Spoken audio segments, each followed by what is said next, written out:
Are we ready? Yes, can I go? Years ago, a friend of mine sold mine to the F9s. And that's when you got it. You don't think they'd make nails close like that anymore, do you? No way.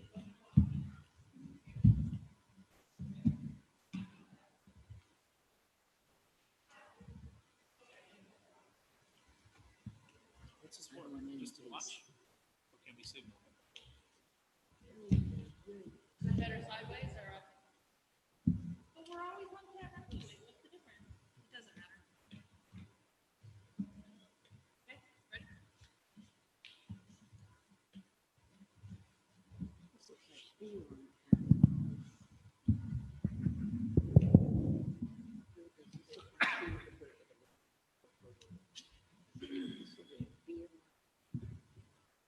No, it's too small. Monica, may I? Can I start? Okay, thank you. Good evening. This is the Dania Beach City Commission Virtual Budget Workshop. It is Tuesday, September 8th, 2020 at 5:06 PM. Can you please call the roll? Mayor Llewellyn, Here. Vice Mayor Odman, Commissioner Brandimart, Here. Commissioner Harris, Here. Commissioner James, Here. City Manager Garcia, Here. City Attorney Ansbro. Here. First up is presentations. First presentation is by Evan Snow on the Mermaid Project, sponsored by Vice Mayor Odman. Can we call in Evan? Yes. Evan, can you join us? He's in the ante room. Thank you, Monica.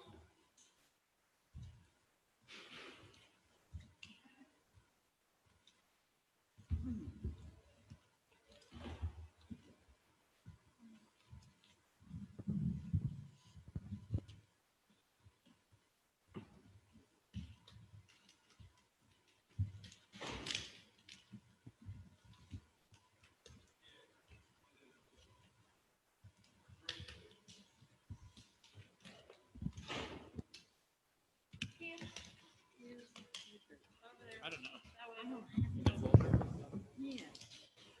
You can set it up on that table there. I didn't realize that was the presentation table. I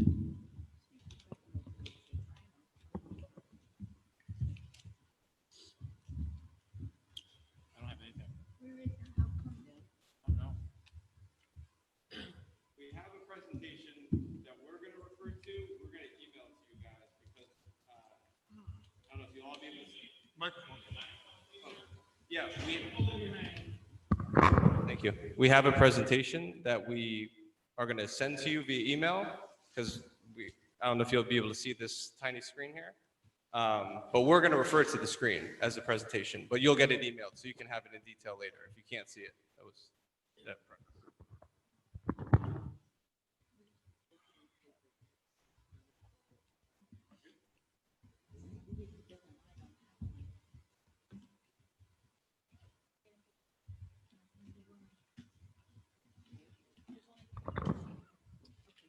Ready to start? All good? Okay. So my name is Evan Snow. I am a very, very passionate Broward County native, community builder, arts advocate, creative problem solver, creative marketer, creative entrepreneur, and executive director of the Thousand Mermaids Artificial Reef Project, which is a core restoration initiative under another nonprofit we've launched called the Ocean Rescue Alliance. And what we do is we make artistically crafted artificial reefs that look and act like natural reefs, but they're engineered with many, many different considerations, from helping mitigate erosion and the need for beach renourishment, to creating a diving destination, which can help with ecotourism, to countless other benefits that these wonders of the world create. But unfortunately, since they're out of sight, out of mind for many people, we don't always value them the same as our roadways and other things. So we're going to show you a little bit about what we've been doing in Palm Beach County and other places around the world, and what we are proposing to do here in Dania Beach. Are you familiar or aware with the situation affecting our coral reef here and the economic impacts and those things? I'm sure you've heard. Stacy Brown is our education coordinator of our nonprofit. She's a former NSU marine biologist and graduate of the university, and she heads up our education program where we work with kids to get them certified and aware of the problems that are plaguing our reefs so they can help us as citizen scientists. And she also helps us as a dive coordinator. She's going to tell us a little bit about some of the issues. She's going to tell us a little bit about some of the things that we do to help these issues and how we're going to propose how we're going to help you guys here specifically in Dania and how it helps the bigger picture with Broward County, which, if you guys know, the reef that we have is the largest natural reef in the continental United States. It's the third largest in the world.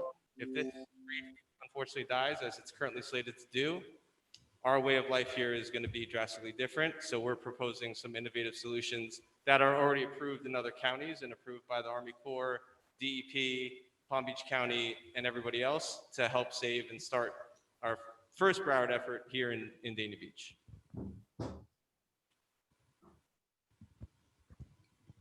Okay, so some of the different ways that we are currently working in West Palm Beach is creating artificial reefs, and then those will allow for reef restoration within the West Palm Beach area.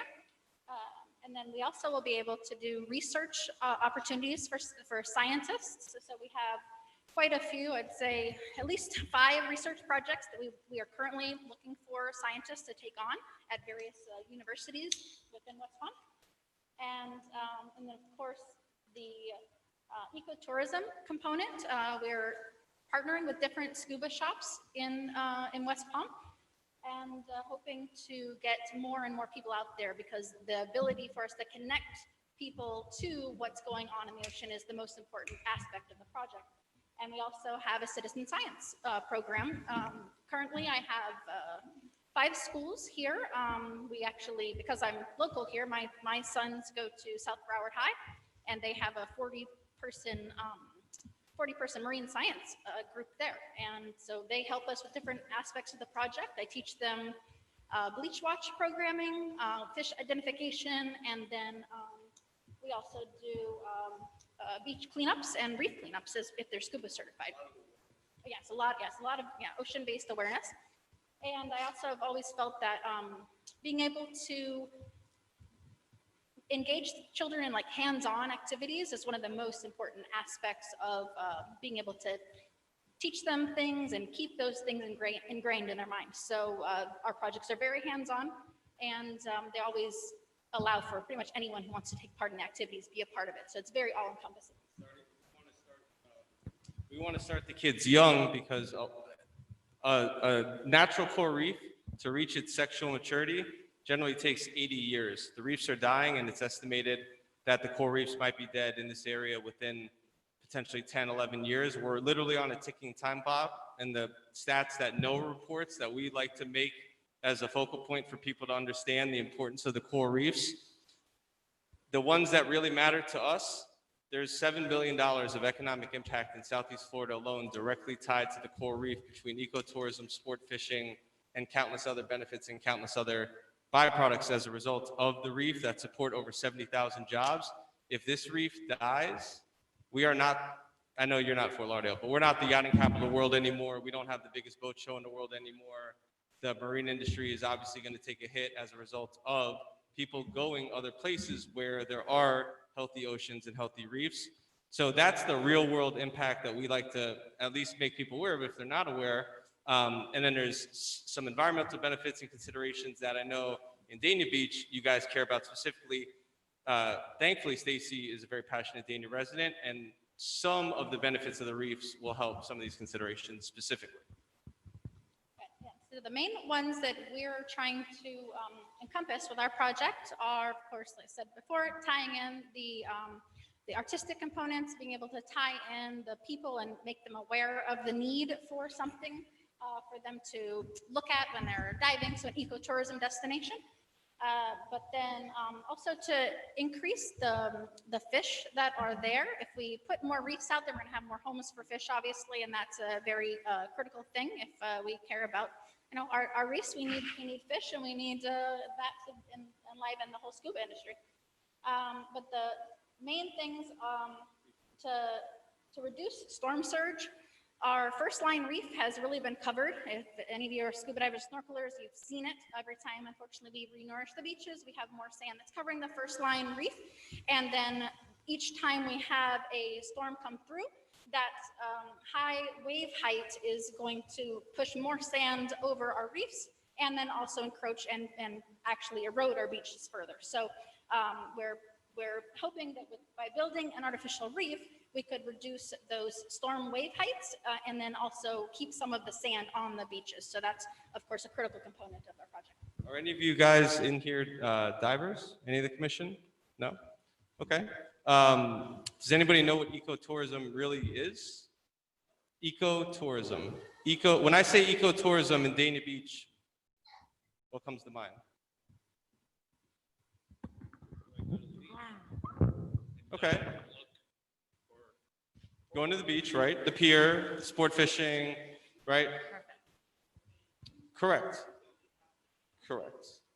And as to complement all of your existing efforts and all of the efforts of Dania Point and all of the efforts of the CRA and all of the efforts of Art in Public Places and all the other things you're doing, this is an ecotourism driver that people are going to fly in here from around the world to dive. This reef in particular, we just got our latest press hit in Travel and Leisure magazine.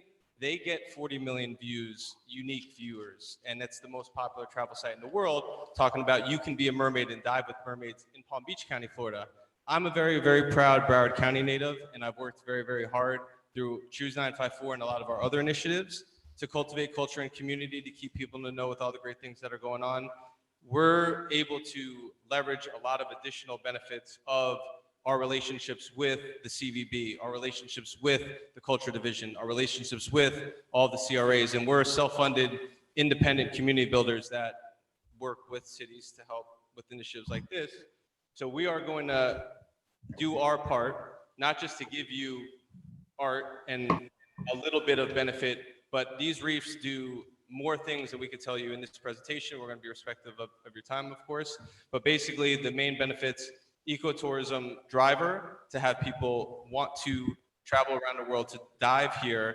It does provide habitat for fish. That's one of our main focal points that our reef builder and our engineer, very important, wants to make known as very important. We don't have habitat and protection for fish. The juvenile fish can't seek protection from the predators to grow to adults. We have low fish populations. These sport fishermen, unfortunately, do not think about, will my industry be viable in a few years if there's no fish? And if there's no reef, there's no fish. And we're able to accelerate some of those processes, help preserve species, help with the coastline protection, help with the potential erosion reduction. And the last one we'll say, with respect to your time, we know that you guys, as does many cities in the state of Florida, spend significantly to replenish the beach with more sand. I believe the number is $6 million. We're not saying that $100,000 worth of reefs is going to mitigate $6 million worth of beach erosion, but in the state of Florida, where we spend $100 million to put more sand back on the beach, with these reefs having just one benefit, being mitigating the potential need for extensive beach renourishment, what if this $100,000 worth of reefs that we're proposing, that has many education programs and other benefits in it, is going to give you guys ROI of millions of dollars of tax-paying ecotourism dollars, potentially saving the extensive spend on the beach replenishment and all the other countless benefits that we can't get into right now. Those are some of the benefits of what we're proposing, helping the kids, helping the community, and all that. And we're very, very excited to potentially start it with you guys here in Dania Beach. We have been speaking with Hollywood and Broward County, but we are here presenting now first, and we're glad to bring this and have Dania, the first city, potentially be the first city of the Broward Reef, which is going to be a big, big, big deal in the reef world and everything else. Is that good? 5 minutes? 8 minutes? Evan, can I have you just clarify? So when we talk about it or the reef, can you explain to them exactly what are you proposing for Dania Beach for this $100,000? Okay. What exactly would we be getting? Very good question. For this part, Stacy's going to pass this around to show you the renderings that we put together. We're going to email this to you so you'll have it. But basically, we're creating signature. We're going to create signature, kind of like a billboard in the permitted zone that the county's allocated you guys to have the reef in partnership with the Army Corps of Engineers. We're able to put art in any tasteful direction we want to, as long as the reef passes the stability analysis of the permitting process. We are going to propose your logo and some other tasteful, environmental friendly and environmental beneficial supporting structures and the tail for the photo op. We're going to give you guys 2 tails. We have a photo op that we could place at the pier. We could place one at City Hall. People get to pose as a mermaid. It raises awareness about the project, gives you guys more user-generated content, social media. So that's all in the presentation that we'll email to you, but she's going to pass around the rendering we put together. Could you tell me what is the biggest threat to the reefs? To the natural reef, Yeah, what is the biggest threat that you could cure? the biggest threat that we could cure, Yeah. and there's macro 100 million feet level, Right. is saving the reefs, okay? That is a bigger problem that the ocean actually needs to cool down. That's outside of our control. We can't cool down the ocean. Climate change, right? There's other things that need to happen. This is one component. The one thing that we can guarantee and tell you right now, by putting more engineered structure, which we're going to show you, into the ocean, it does provide habitat for fish. It does break down wave energy and storm surges. If our natural reefs die and there's no barrier to break it down, I heard the city manager from Hollywood propose it's going to be $1 billion to put a wall in the ocean. You guys are not going to spend $1 billion to put a wall in the ocean. We could put $100,000 and start to make a dent right now, and the clock's ticking with 9 years left of reefs. So the county's not going to spend this money. The county does not have money for artificial reefs. This is something we've self-funded, and we've put over $4 million of our own money, and we're not independently wealthy people. So we're hoping, starting with the city of Dania Beach, it's going to enlist the support of other people. And we already are applying for NOAA grants. We're working with NOAA. We're working at the highest levels. It's a much bigger problem than I can explain to you in one answer. But our portion provides habitat for fish so they can grow. We can replenish fish stocks and fish populations, which is a big deal in Florida, and mitigate the need for you to potentially have to keep spending $6 million on sand. So there is no other city that we can like contact to see? Yeah, of course. We're partnered with Palm Beach County. We're putting 50 reefs out next week in Palm Beach County. But they're not established already. I mean, they haven't been established. This is new. This is the what I'm first for getting at. Broward County. We've been doing this in Right. Palm Beach County for Right. many years. Yeah. Evan, Yes. can you also talk about, so what she's passing around, I'm guessing is the renderings of what's, Yeah. and it's fine, you don't need to show me because I've seen some of them. But So real, are these custom, I want them to also know, Yes. is this something where the commission or who's ever going to, be working with this project, is it fully customizable? yes. Yeah, Okay, these are to just either renderings be that we a created. mermaid or to Exactly. be Turtle, a mermaid, billboard. seahorse. I'm not so keen on a Shell. billboard. Mhm. So, but we would want something that was signature to Dania Beach. Exactly. Okay, Yep. so it could be whatever. the Whatever, yeah, imagination whatever is we that's could in line with want to permit. do. What we propose really, because it's important to connect the people who are never going to go in the ocean with how their land activities do impact the ocean. So what we're proposing is 2 of the land-based modules, which are, they're 2 large size, which this is like 8 foot tall, this one on the right-hand side. And then also these selfie tails, which we've put together at a couple different events. We had a Tortuga event. And people really like it. So it's very engaging. They stand in front of it. Now they're a mermaid. They take pictures, they post on social media, and it's very engaging. We stand there and we talk them through what we're doing. And then, underwater, we can also do whatever you'd like. So this one is the underwater rendering. I think Commissioner James asked me if we can do them in color, and we can do them in color, but those are 45 feet underwater. We probably do the ones on land in color because it makes sense. Underwater at about 30 feet, you lose, lost something. You lose the reds, so it's very blue, it doesn't make sense. But we can do cut through. Yeah, but we can do cut throughs. So, we did a Pier 66 module, and that was cut through, so you could see it completely, well, underwater even, for about the first year, and then it starts being encrusted with marine life because that's what they're intended to do.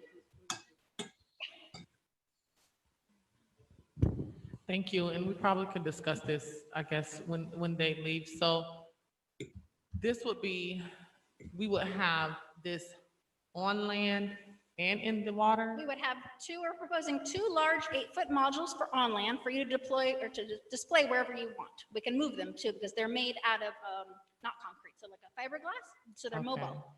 And then 2 selfie tails as well for you to also display. And then in the water, 20 modules. The modules for in water are about 3,500 pounds each. They're 8 foot tall and 8 foot around. So they're very large modules. But that's what those, and any of them can be fabricated with whatever sculptures you'd like. I would recommend to think of something that is inherently Dania.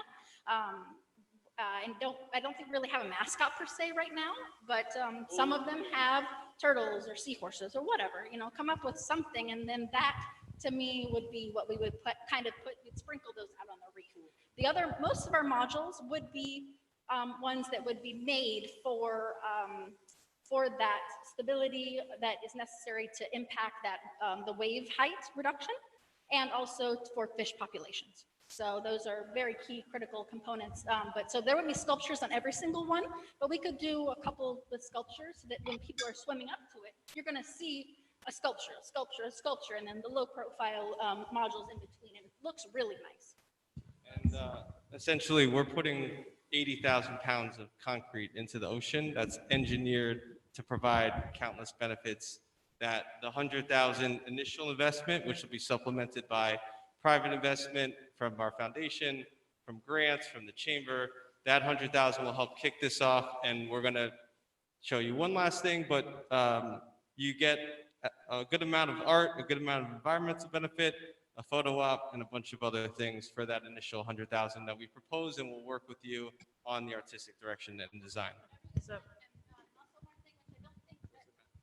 I don't think that Evan covered yet. That's okay. It's We already a have permit several zone. questions. We have several questions, and we need to get moving because Yeah, we have good. other presentations, okay? Commissioner James, are you finished? Because I have a couple questions. I have one other question. When you all have done this in other cities, what has been the total cost benefit? So I hear you saying 100,000 to kick it off, and then you're going to get these other grants. In other cities, how much of a match have you gotten to supplement the cost for the entire project, or how much does the entire project cost? So right now, the reef builder has put in the bulk of the project costs, all construction costs. And then the beach, West Palm Beach, they pay for the barge. So we've done pretty much, it's all been money of ours that we put into. They sponsor the barge for us. They don't have money to give us to build the reef. They don't have money to give us to build the reef, as Broward County doesn't, because the budgets are small. We've self-funded the first $2 million of the project, and he's been doing reefs in Palm Beach County for 30 years with the equivalent of Ken Banks, who just retired in Palm Beach. So we have experience with this, and we'll be glad to talk about it later. We know we have to wrap it up. I know, but I'll need to know, like, how much does the total project cost for Dania Beach? How much would the total project cost? I know what you're asking us. There's no number that we need to do. Putting more structure out there helps. So the more we could put out there, if we put $100,000 worth, that will make an impact. If nobody else ever gives us any money to do it, that 100,000 will still make an impact. We're going to grow and scale it, and we're going to do a reef from North to South Broward, which we're going to show you as well, that you guys are going to be a part of. It's an $8 million reef that's going to go from North Broward to South Broward. We just can't pay for the whole thing. We're not independently wealthy people that can self-fund reefs to benefit the rest of the world when there is money allocated in budgets to do this, as obviously we're here for. We're a 501c3 nonprofit. Our reef builder's been doing this in Palm Beach County for 30 years. I know that CVB is not going to tell you to do this, but if you guys want to do this, we're ready to go. And I'm a very, very, very, very passionate Broward County native, ready to kick this project off in Dania Beach. We're going to do it in Hollywood because I've been working with Hollywood CRA for many years, full transparency, but we'd love it to start in Dania. And if it happens in 2021, 2022, 2023, we're going to be doing this the rest of our lives. So no rush.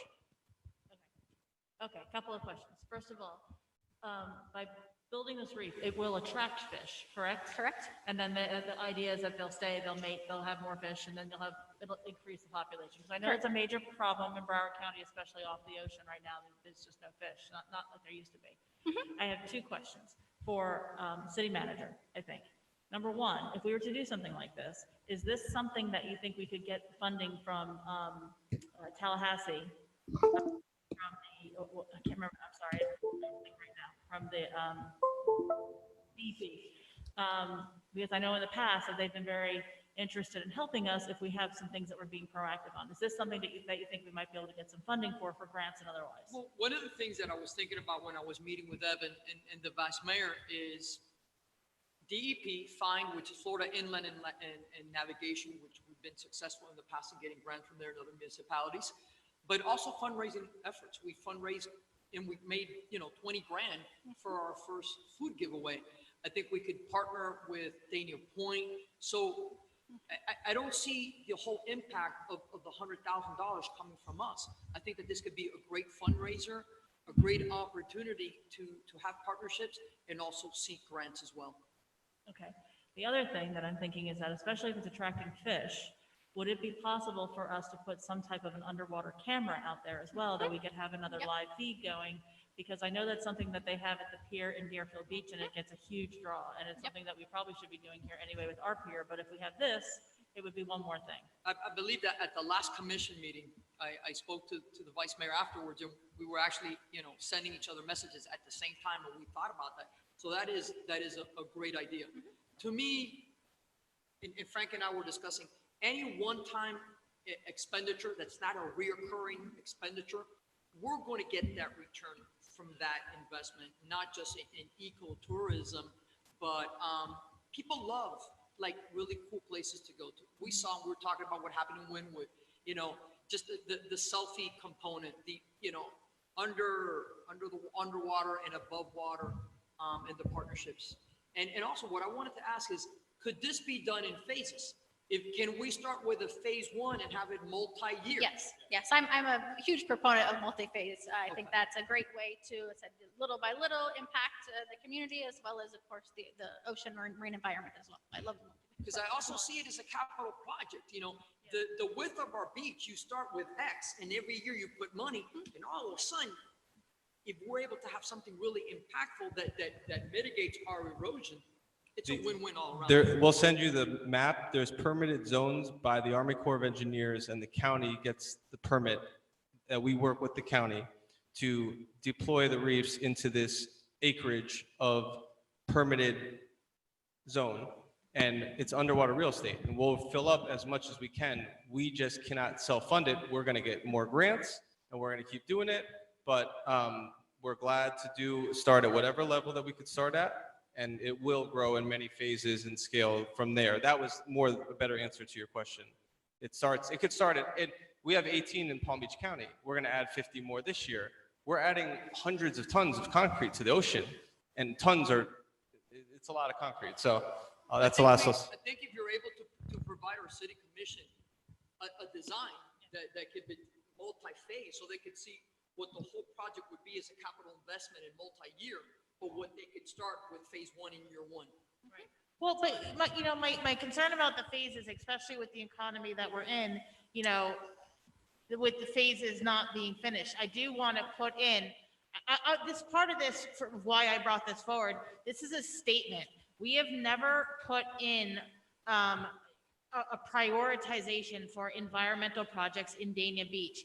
And this to me is our way of stepping forward and say, we're going to start doing that. That although this commission is not going to be able to see the benefits of that really in our term, things like what's happening at the beach, what's happening with the climate, what's happening with erosion, this is our first step into really trying to address that and to globally look at how we as a coastal city feel that we have a moral obligation to do more. So this is kind of our statement of saying we're going to start doing more. We're going to start prioritizing environmental factors. And so I don't want to just baby step into this too much. I do want to put down some, and I understand that we have the grants. I do agree with you, Dania Point would be interested in helping us, and there's lots of opportunities for things like that. But I don't want to baby step into this. I want to really walk into it and make this commitment that we're going to start doing this, because I think the return on this is going to be huge and really, really significant. I don't want to miss out on that. No, It may I also agree. impact other cities that they may want to jump in and do the same thing, and then it also helps the environment as a whole. I'd agree with that. But let's say if we wanted to do our whole beach, let's say if year one, we want to do 100,000, boom, they have a big splash. What would it cost to do as much as we can do? Or as much as what we feel would be necessary. And that's Right. really, I know through the state of Florida, through the renourishment program, there are studies that we can do to try to factor that in. I don't know that off the top of my head. I Okay. don't even know the Army Corps knows that number, but I know that we can fund a project with everyone the researchers that we really love to be involved in this, and get those studies completed so we can actually make a real impact, because that's something we're very passionate about, not just putting things in the water, but that they actually do something, that we can go out and actually monitor. We monitor quarterly at West Palm. We would love to do the same thing here, and I would love to have our students and our community engaged in those efforts, relaying them back the information, saying, look at how many things have changed. Look, we had no reef line here before. Now we've made a 6 and 8 foot reef line, and then we can check back on the restoration and the actual monitoring with other efforts. Okay, Commissioner Harris had his hand up before. We're so- presenting at the Florida Artificial Reef Summit and the International Coral Reef Symposium to the top scientists in the world. They've accepted our presentation amongst all the other coral restoration initiatives around the globe. The time is now. We're doing this, and it's being recognized, and we'll send you all of those things to validate like who we are. You can go to our Reef Builders facility. It's 50,000 square feet. It's incredible, and it's all backed up by Palm Beach County and other places we work with. So, Commissioner Harris. Are you aware that there's a group here in Dania Beach that call themselves mermaids, and they put on their tails and they go swimming? Are you familiar with them? Really? Yeah, one of them's in my Yes. neighborhood, and they actually Mermaid do- Charlotte. Charlotte? That's our attorney. Charlottetown? Yeah, That's she's our my pro neighbor. bono attorney. Yeah, she's an attorney by day and she's a mermaid by night. She's helping us with our trademark, and she's helping us Okay, with our okay. legal work. Yes, I happen to know her pretty well, so I just wanted to make sure that, It's a small world. what better way would there be to put those monuments in the water and then have a bunch of mermaids swimming around? And then the last thing I promised, we're giving people more reasons to choose 954. The Choose 954 thing, the Fort Lauderdale Art and Design Week thing, all the other things that we do that you guys might or might not know about, all come back to help the Thousand Mermaids. All free additional marketing and additional support, not charging you guys to share this initiative on all of the other channels that I created and own and operate to build community in Broward County. Those are additional byproducts and perks and benefits. And we're winning PR awards for the stuff we're doing for the destination. I'd love it to be the mermaids as well. I know this passion might come across wrong to some of you guys. I've been doing this 3 years pro bono on the side, aside from my businesses. This is our life. So. Okay, thank you. Thank you. Thank you very much. Do we want to see each presentation or deal with each presentation first, and then we can discuss everything, or? However you want to, it's your forum. I think that would be better. Yeah. I just have somebody waiting who's been here since before 5. Oh, okay. All right. Well, we can discuss it a bit. We can come back at the end, because we're going to come back at the end anyway, I think, and talk about all of them. I can't hear you. We're deciding if it makes more sense to discuss this project now, or to have the other presenter come in and discuss their project and discuss them both together. I was just saying I wanted to do it now because it's fresh in our mind. I mean, we can discuss it now. I think we need to come back at the end, because I don't know if you and I are the only ones that brought people, or if other Okay. people have other things. So to why talk don't we about. each just put our 2 cents in, and Sure, then fine. we'll do the real meaty That's fine. discussion afterwards. That's fine. Okay. Does anyone have anything?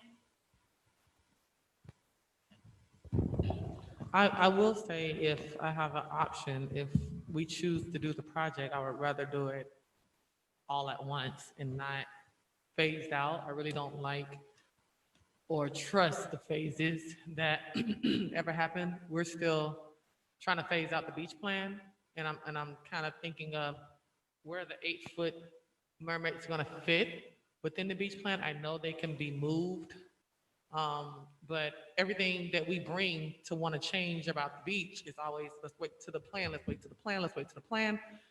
I want to start dissecting that plan. So if we could start doing smaller things within that plan instead of having to wait for RFP, I don't even know where the RFP is. And I know that there are several layers of those things that have to happen before one single thing happens on our beach. I don't want to do that.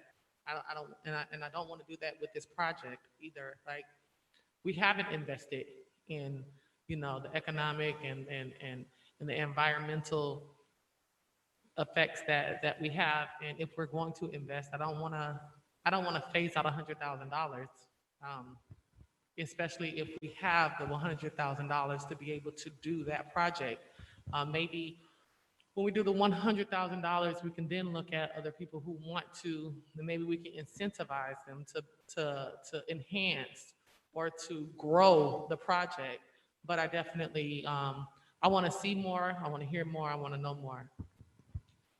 Commissioner, I just wanted to clarify something. My multi-phase recommendation wasn't not the 100, it would be 100,000, and then in future years to augment to that, to see if we can even make it a bigger reef, but it wasn't not to start with a 100. Okay, and that's, I guess, what my misunderstanding was as well. And because I think we start this with the 100,000. You know, as he said, the 100,000 was really the jump off point. So the talk about doing the phases, we can have the additional phases if we wanted to add certain things later on down the line as it made sense. But I don't want to, you know, I know you like these piecemeal. You know, I don't want to just have a little turtle on there. Come take a picture with our little Dania Beach turtle. No, we want something big, because this is a big statement that we're making. And there's a lot of big press that we're going to be getting with this. So I want to put the $100,000 in. I really think that this is something that we're going to see our return on, and we're going to see our return on fairly quickly. And you see Evan's passion.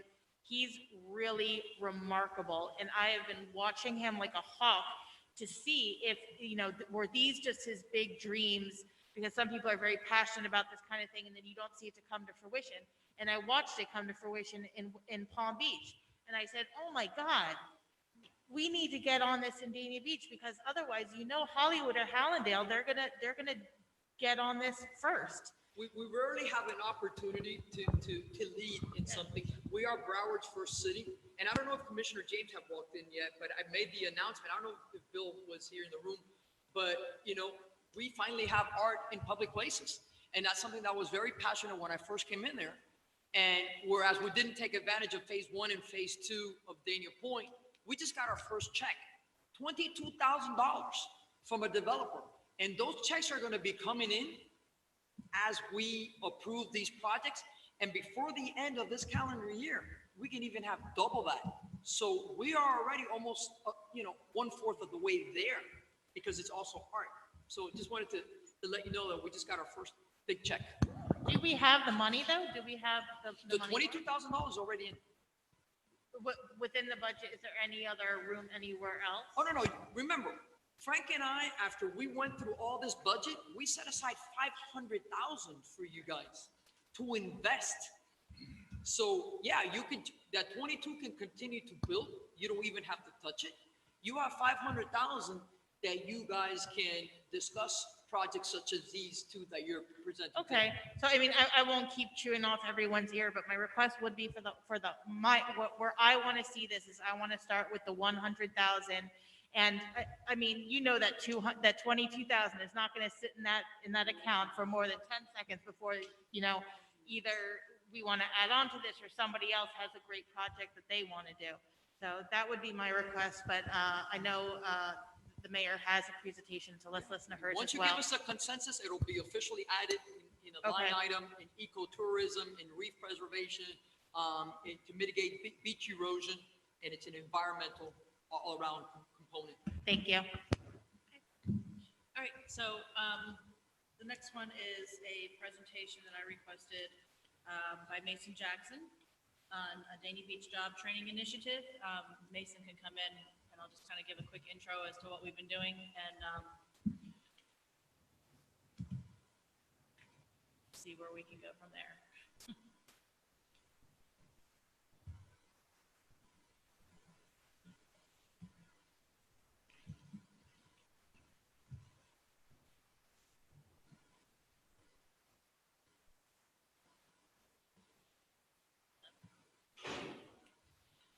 So many of you may already know Mason.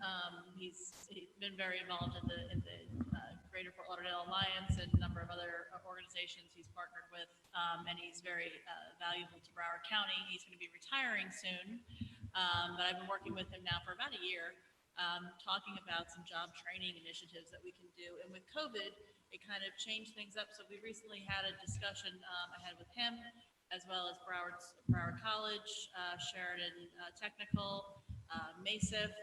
I can't remember who else was there. There were a bunch of different people from different organizations, both employers, schools, people with money like Mason, who do workforce initiatives, and trying to figure out a way to get people trained and even retrained in some situations for careers that they can do that aren't necessarily going away. And the big one, of course, in Dania Beach is the marine industry. There are others as well, obviously. But there are a lot of certification programs right now that are being expedited by the schools. And the programs exist. The money is there for the tuition and for the books that won't have to come out of anyone's pockets, except for his. The bigger issue is the jobs are there. The biggest issue is the other life expenses that go along with that.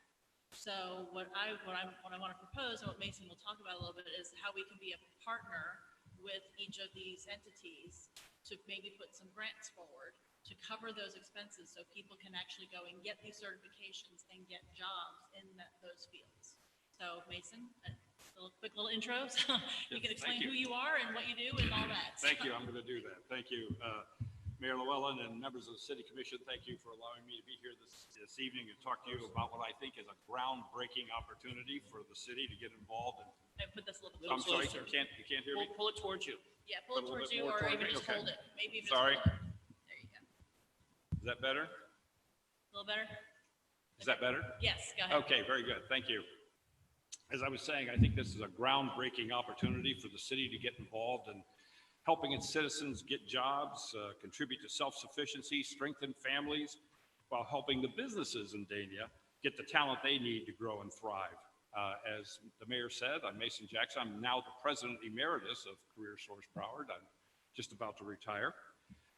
And I want to point out that Dania Beach is the only municipality, the only city that has approached us on this basis, where the city is willing to consider contributing to the resources we and the other partners bring to the table to do something about the worst unemployment that we've had since the Great Depression. So a quick note about us. While I'm sure all of you on the commission are familiar with Career Source Broward, I understand that we're being taped. I see that we're being taped, and the viewers, both job seekers and employers, might not be. We are a federally funded program which operates the 3 one-stop career centers in Broward. The nearest one to us is on Davie Road Extension near University Boulevard. These centers provide comprehensive services, the tools, the techniques, the technology, and even training to help people get a first job, a new job, or a better job. We also help businesses get the talent they need. In fact, we think businesses are our primary customers since they have the jobs and the need for the skilled workforce. It's our business to help them get those skills. In doing so, we're also helping communities thrive. So in that sense, we're also an economic development agency. In fact, we like to say that we're the people side of economic development. We serve some 40 to 60,000 people a year and some 7 to 10,000 businesses. We have extensive resources to match people with those opportunities out there, assessments to help them find their way, and many workshops, most of them online right now, to help them sharpen their job-seeking skills or their job retention skills. If a person doesn't have the skills to get a job in this economy, we can help pay for tuition, books, tools, uniforms, and certification tests to get them that training. And we have those dollars available as we speak. So let me say that again, we have those dollars available as we speak. It's important to know, however, that we don't do the actual skills training. We do that through vetted training providers, both public and private, who train for the jobs that we certify are in demand in Broward. Providers like, as the mayor mentioned, Broward College and the 3 technical colleges, Sheridan, McFadden, and Atlantic, which used to be, you may know them as the technical centers. We basically supply the scholarships, and we are willing to partner with you and those other partners to bring these resources to the table.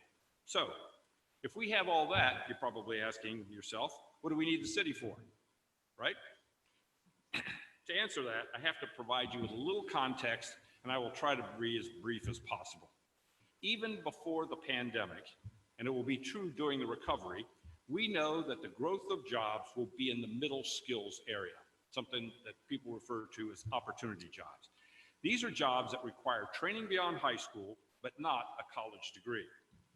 Some estimates show that by the year 2030, some half to 2/3 of all jobs will be in the middle skills area.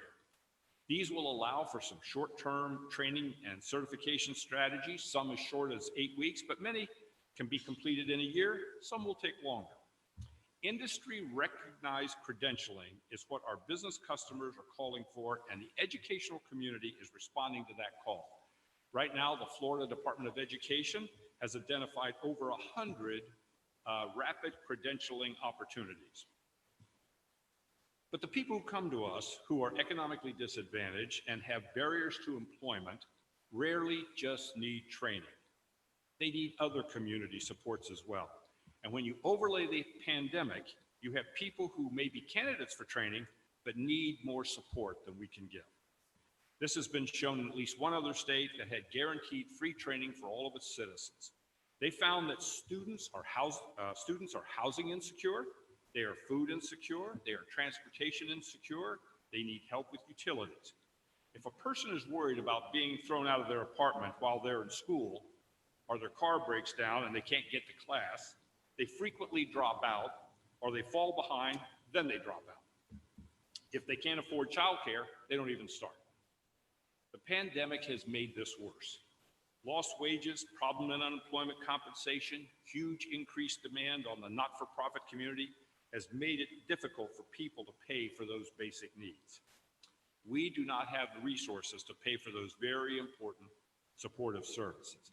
That's where the city can come in.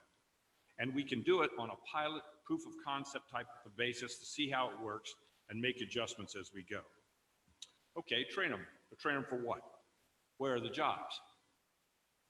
While it's true that many industries, principally the hospitality, tourism, eating and drinking establishments, have lost tens of thousands of jobs in Broward, there are some industries that are hiring. And one of them is the recreational marine industry, along with RVs, just by the way, which is a huge industry, the marine industry is, in Dania Beach. People are buying boats, and those boats will need rigging, outfitting, repairs, and maintenance. The marine industry has been very vocal, even before the pandemic, in saying that they can't find enough skilled workers. So it makes sense to concentrate this pilot program on the marine industry. The partnership, all of us together, will identify a few major employers, try to assess the employer's needs. CareerSource Broward can assess the people and pay for tuition and those related costs, while our partners like the college and the technical colleges do the actual training tailored to the employer's needs. In the case of registered apprenticeships, for example, we can be very flexible. Apprenticeships require the employer to pay for the tuition, but we can come in and offset the cost of their wages during the work-based learning OJT portion of the apprenticeship, just taking some of the burden off the employers. But often life intervenes to prevent people from being successful, and the city's funding in this regard could be the difference in the success of that individual. And your funding, just by the way, is a whole lot more flexible than our federal funding. And here's the added bonus. Sometimes these certifications not only lead to a job, but they lead to the creation of a business. they can contribute to entrepreneurship in the community. A program like this can contribute to the economic well-being of the entire community and should not be looked at as a cost. I heard the discussion a little bit earlier about it being an investment. This is an investment as well in the citizens and businesses, which yields very important returns on that investment. Jobs are, after all, the ultimate social service and economic development program. Well, that's it in a nutshell.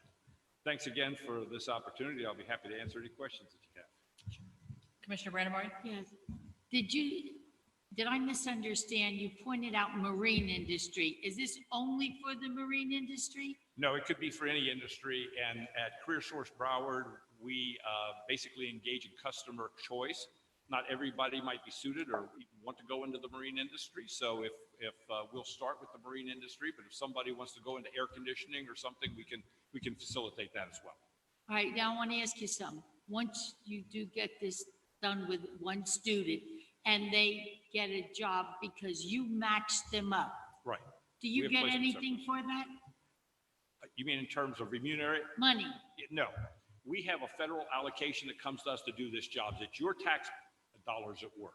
So it's not like a headhunter? No, we offer the same kinds of services, but it's not free services because there are no free services Right. out there. It's prepaid services through your tax dollars. Oh, okay, that's good to know. Thank you. Yeah, you're welcome.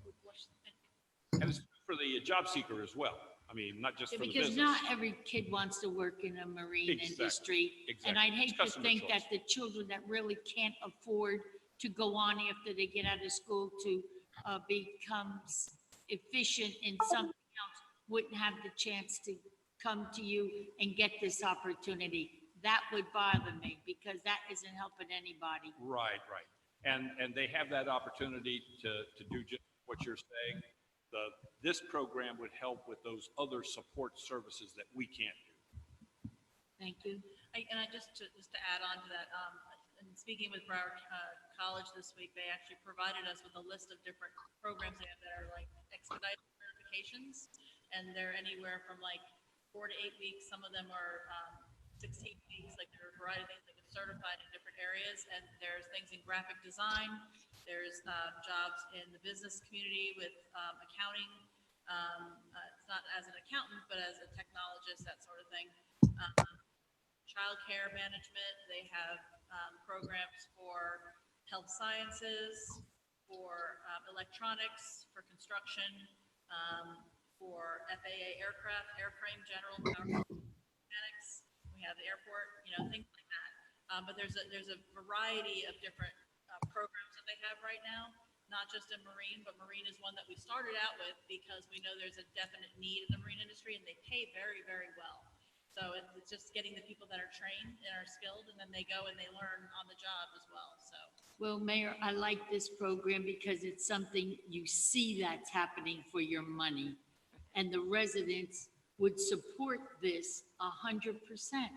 They really would. They would think that we really didn't just drop a kid off at grammar school, they graduated, then we dropped them off at high school, they graduated, but now they're not skilled.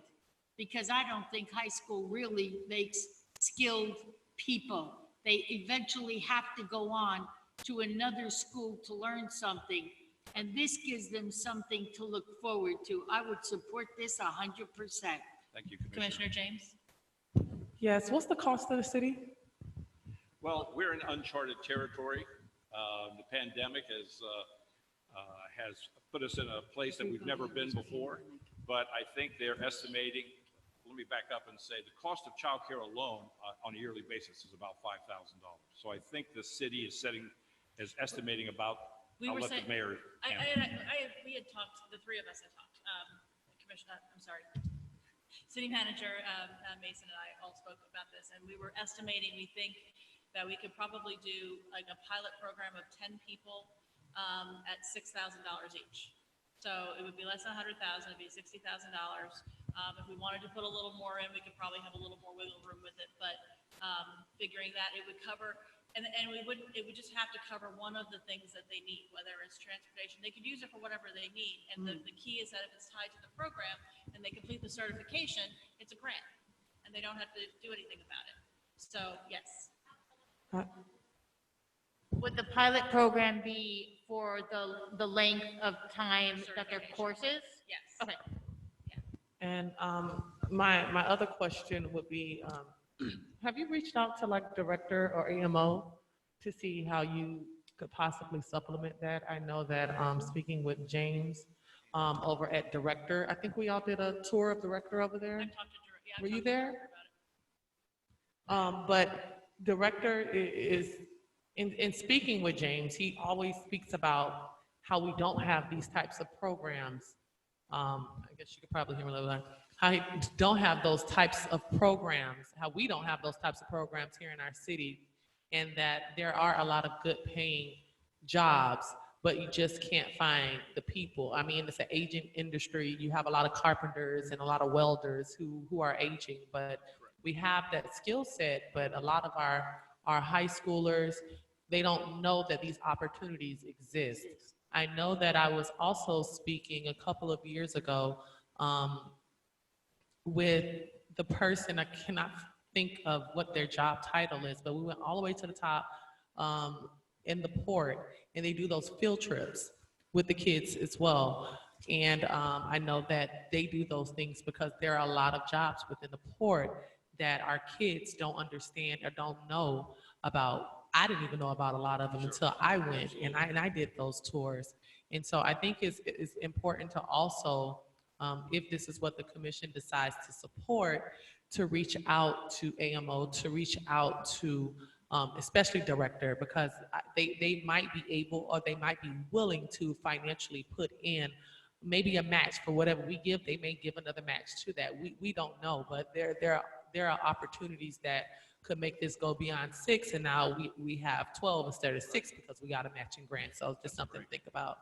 Well, actually, one of the things that we're doing is we talked to MASIF. Also, they were part of these meetings as well. And MASIF actually represents a lot of these different employers, and they're the ones who so that they could get us the contacts through each of the. I've actually spoken to director about this as well, but they also said they have a number of other areas where they have people coming to them and saying, we need people, we need help us with this.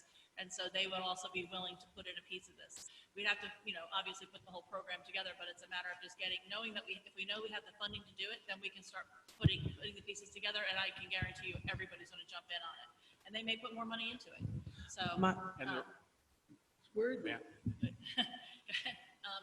Commissioner Harris and I had Mason also both raised. No. Go ahead. Okay. My last thought to put into that, I know that we have done a few job trainings, and I know that you may have had staff on it or not. I know in 2017, we did one at City Hall, and no one showed up. Not a single person. And I remember being very livid about it because we had Career Source Route, we had the OIC, the Alliance, and not one person showed up, and everybody's claiming that they need a job when they bump into us on the street. And it's frustrating. So, and I know we did another one, maybe with the CRA, and some people showed up, but my question then becomes, how are you going to get those individuals to be excited? Because we've tried to move it out in different communities. We've had it at City Hall. I even though we kind of did an impromptu or a type of job fair at Dania Point, and none of them seem to really get the people who we need. So are you going to have a program that goes into the schools? Are you going to have a sort of campaign to really go out and get the individuals that are needed for this program? Those efforts, Commissioner, are already underway with Beam Fur and, things like Secure My Future and What's My Next Move and so forth. I'm working with the city of, or with the Greater Fort Lauderdale Chamber of Commerce, getting to parents, because there was a study done just about 2 years ago talking to high school seniors, asking them who were the biggest influencers on their career choices. And they said, and it was kind of a surprise to us, their parents, not the internet, not their peers, not teachers, not brace advisors, not principals, their parents. And so we're engaged, and we've done this twice now, with trying to get the parents to make them understand the opportunities that are in what we call these opportunity jobs. The fact that they pay really well. You don't necessarily have to go to college to have a good career, to be self-sufficient, provide for a family, and so forth. So it's a matter of changing their minds so that they can change the minds of the young people who are out there. And I think the pandemic is going to help Commissioner Yeah, that's what I was James gonna say. a lot on that.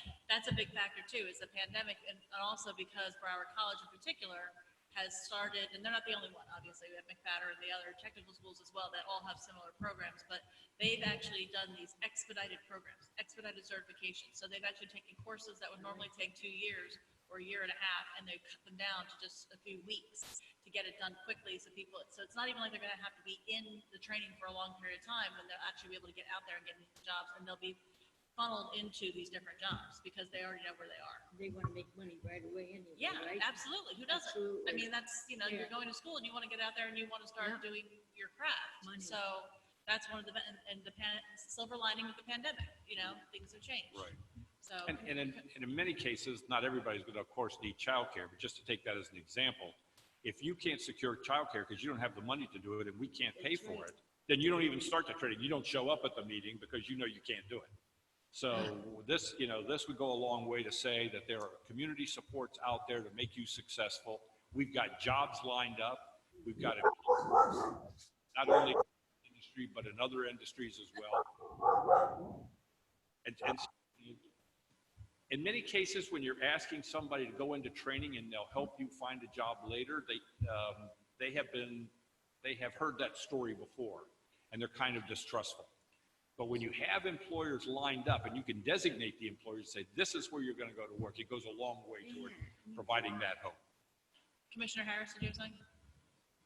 What you just said, Mason, was I had the honor of being with Congressman Ted Deutsch at Director Shipyard some time ago, and he's all about the marine industry with jobs. I mean, like if you're 8-week training program and you're a welder, you can make up to $125 an hour. So that welding, engine repair, upholstery, cabinets, deck and engine, air conditioning, motor repair, all those kind of things. So not everybody, I think his point was not everybody is meant to go to college. Right. But when you can go to a 6 or 8 week training program and make that kind of money, and then eventually, like you said, go into your own business where you have, a couple guys, your friends, you form a business, Jason's welders, and, the possibilities are endless, especially when you can be an entrepreneur and make that kind of money. Cabinet makers, upholstery people, especially in that industry where cost is no object. In some Sometimes cases. But he was all about that. So there might be some federal funding available for that from Congressman Deutsch's office. He's not the congressman in our district, but he's available.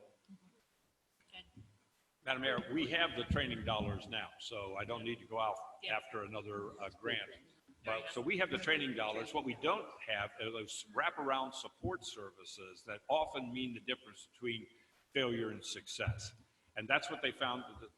The state I was talking about was Tennessee, and that's what they found with Tennessee Connect, that when they made tuition available to every single citizen in Tennessee, they found a lot of people signed up and a lot of people dropped out because life intervened and there weren't the supports there. So I would say yes. So thank you. I don't know.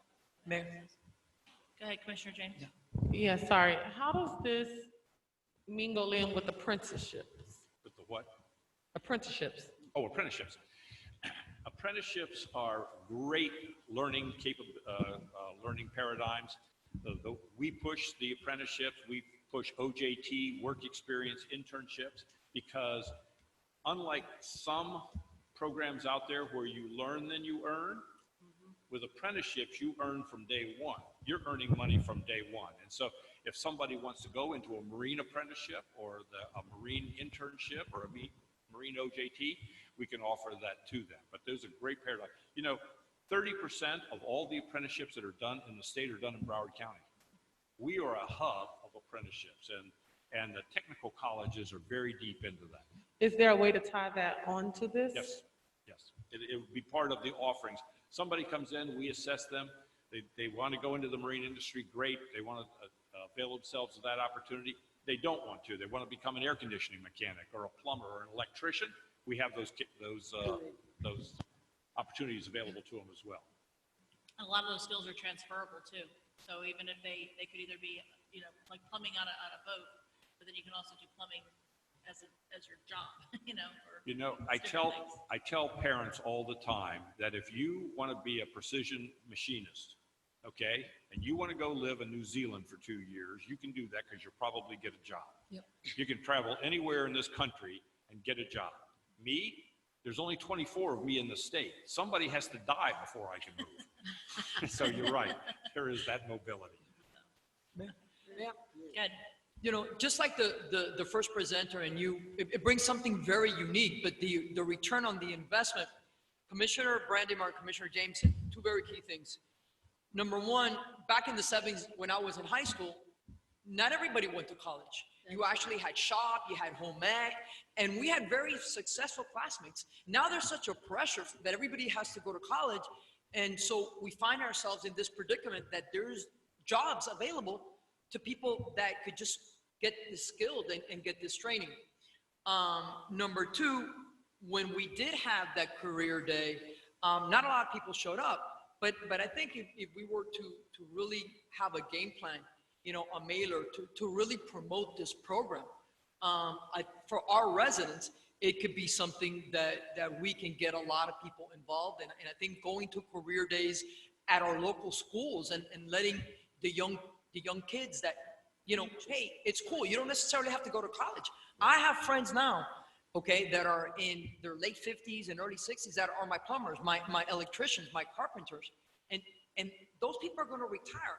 And Absolutely. what's the future if we don't invest in something like this? So, I tell parents, if you'll allow me, Madam Mayor, I tell parents all the time that a story about a doctor hiring a plumber, and the plumber comes in, does the work, hands the doctor a bill, and the doctor looks at it, he says, oh my gosh, I don't make this kind of money and I'm a doctor. And the plumber said, yeah, neither did I when I was a doctor. That's very good. All right, any other questions? No. Okay. Thank you so much, Mason. I really appreciate you Thank coming you. in. Thank Thank you. you. Members of the commission, Be it in was a touch. pleasure.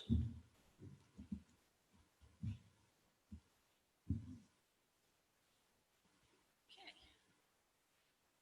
So, I see Commissioner Harris walking away, but I saw that we had discussed this previously. I had figured, we had said somewhere around 5,000 or so, but figuring people may have transportation issues. There might be any number. There might be somebody that actually has a job that just doesn't pay very well, and they might work 6 days a week, and they need to take a couple of days off to do schooling.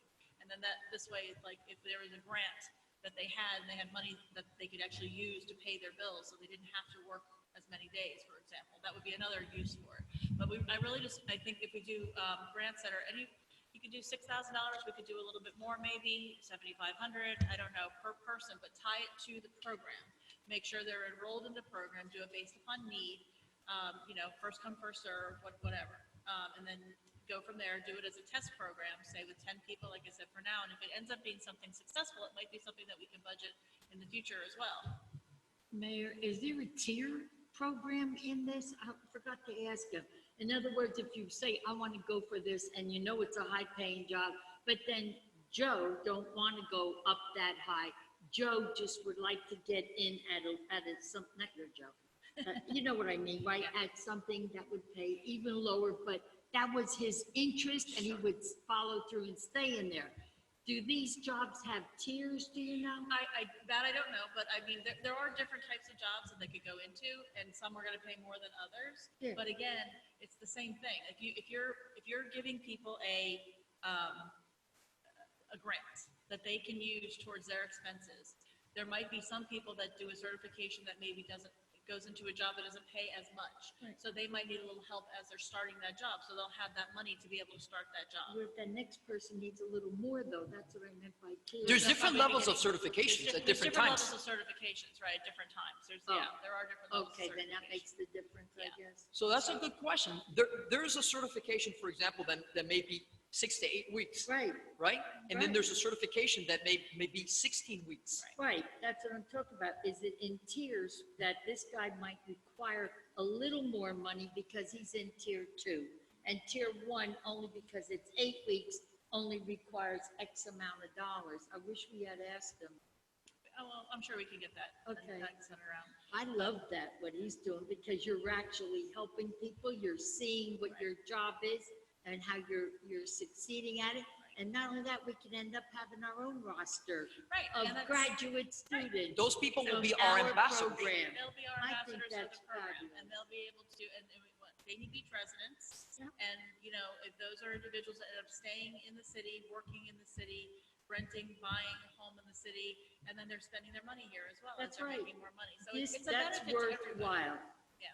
Yeah. So anyway, so basically I figured 10 people, 6,000 apiece for each grant. So it's We not, can only do yeah. 10. we could do more if you wanted to, or like I said, we could add more money to it. It's just, we can play with it. It's just, I wanted to do something. I wanted to at least have a pilot program so we could at least start with it and see how it does. Because he's got the cash He's to got the already cash. put towards it, so And he why does- don't we he is think a little higher? Maybe we could. That's up to you. If you want to do a larger number, we could do a larger number. It's just, I'm trying to be, trying it as a test, so as a pilot program. So, because if we do have a problem where people don't come out, or we do have a problem where people don't sign up, I think it's a little different with the pandemic now. There's more people looking for jobs and looking for a change in career. Yeah, And- they are. And there's also, people are looking to the future differently than they did before. So it's just, I'm hopeful that it'll be a little bit different this time. But anyway, I'm sorry. Commissioner James? Commissioner Harris? No? Okay. Okay. All right. So does anybody else have, I know you have a presentation also. We have a brief one. Did anybody want to discuss anything that they may want to see from that $500,000 that I set aside for you all? Go ahead. You have something? Commissioner Harris, go ahead.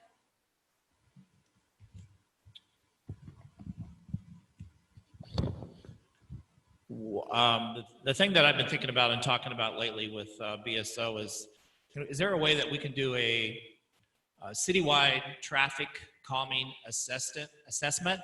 Because although lately there's less traffic, what traffic there is going so much faster. I see it all. Chicky just said it, they're flying. Griffin Road, Dania Beach Boulevard, Federal Highway, 40th Avenue, Sheridan Street, East and West, Southeast 5th Avenue, Southeast 2nd Street, over by the casino.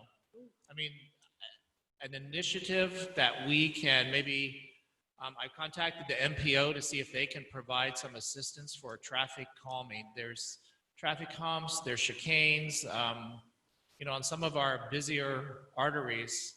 I mean, just the other day, the traffic on northbound Federal Highway at First Street was shut down again because somebody got hit by a bike. And it's, our resources are all out there. There's somebody, in some cases, killed. And I know when we had some community meetings out on Griffin Road, and we were a good distance away from the road, the traffic is just flying down there like it's on I-95. And it's not just cars, it's trucks, motorcycles, these young kids that drive the cars with the loud mufflers that people complain about. So it's noise pollution and it's traffic, and the first words out of everyone's mouth when you talk about, a new development or a building is traffic. So if we can incorporate that into maybe some license plate readers around town so we can see where some of this traffic is coming from, if it's cut through traffic, pass through traffic, rental cars, and then we'll have a better answer for people when they ask about the traffic. Because like I said, sometimes if you're going west on Sterling Road from Federal Highway, you can get all the way out to Pine Island in 17 minutes. And then sometimes it'll take you an hour. But if you're speeding, it doesn't matter how fast you're going, people blow right by you. Like you're standing still. Yeah, like you're standing still or you're going backwards. Mayor? But it's something to, take a look at, whatever technology is available with that extra money that we have to label this a citywide traffic calming assessment. Mayor? Go ahead. I was going to ask you, but go ahead. I'm a big proponent of things like that, like what we're doing with transportation and transit, to make sure that where our little buses are going through the city are where they're supposed to be going. Landscaping master plan that is included here. We just did the lighting master plan, and in this budget now you're actually going to have that implementation. So what I've seen is, for example, in the past, somebody comes, we'll put a speed hump. But if we do a citywide assessment where we may think a speed hump should go, it may be a chicane, it may be a traffic circle. it may be a four-way stop. So this is something that we'll look at the city, all our corridors. We'll look at areas where there's a park. We'll look at area where there's a school, and we'll be able to, a professional be able to give us an assessment where we may think a chicane should go. It could be, another type of traffic calming.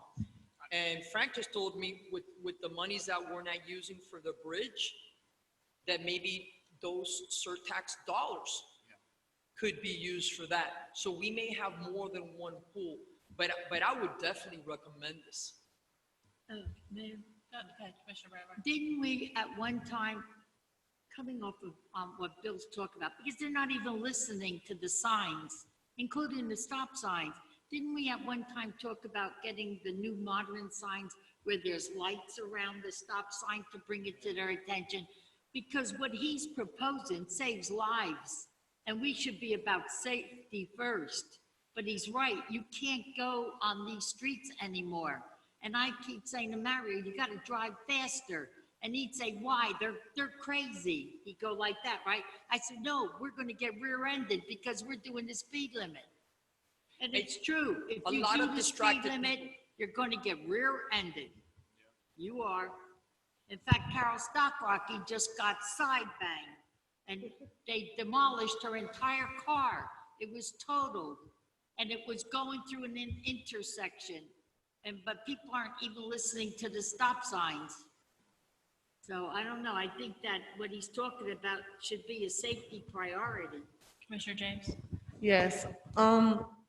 What I will say in regards to that, living overseas, I really had a chance to experience a lot. And especially living in Israel, you didn't see a lot of police officers pulling people over for speeding tickets. They actually had, and I don't know if this is too far ahead of where we are in America right now, but they have these devices that are on the highways and on the streets, and it gives you a ticket if you're going too fast. So you don't have to worry about the police pulling you over. You don't have to worry about police interactions from a ticket if you have other warrants or whatever it is. I don't know how they did it, but if you were going too fast, they would send you a ticket. And it was some type of meter reading. I don't know how it read it or the technology behind it or who was in charge of it, but that is something maybe that I haven't seen it one place here in America yet. And this was, I don't know, 6 years ago. So maybe we're still far behind. Excuse me. It's like the red light camera. Like the red light camera, yeah. That's It's sort of like the red light cameras, but they're on the highways. Like they sit on the side. They're not all the way. They sit on the side and they're on the highway, and you speed past it, flashes, and you got a ticket. Just go ahead and look at your email or something like that, or check your mail. But maybe I'm more into, instead of doing assessments, really investing into something that is going to fix the issue. You do an assessment, now we have to say how it's going to be implemented and maybe have, another sign. Those people don't care if the signs are flashing or not. People who want to speed don't care about flashing lights. They don't care about the roundabouts. They run right over it. They go the opposite way, So something that is going to hit people in their pockets is something that is going to make people pay attention. And let me not go through that area because they don't play about their speeding. I know some places still have the red light reader and some places don't. And so you have to question, should I run this yellow light here or there? But you get a ticket enough times, you're going to stop. Can I speak for a second? There's a problem about that. Maybe Tom can chime in on this. They stopped those those cameras, and the city that won it, their case, or the guy won his case. So those cameras aren't any good that take your plate and then give you the ticket. They stopped them. They do, but there have been a lot of Tom, constitutional why did they challenges to stop them in some cities and not others they have then? If some- you just got a ticket, It depends on the city.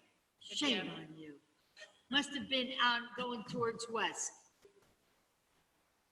There's My God, I didn't there's know. very few cities that kept their red light camera program.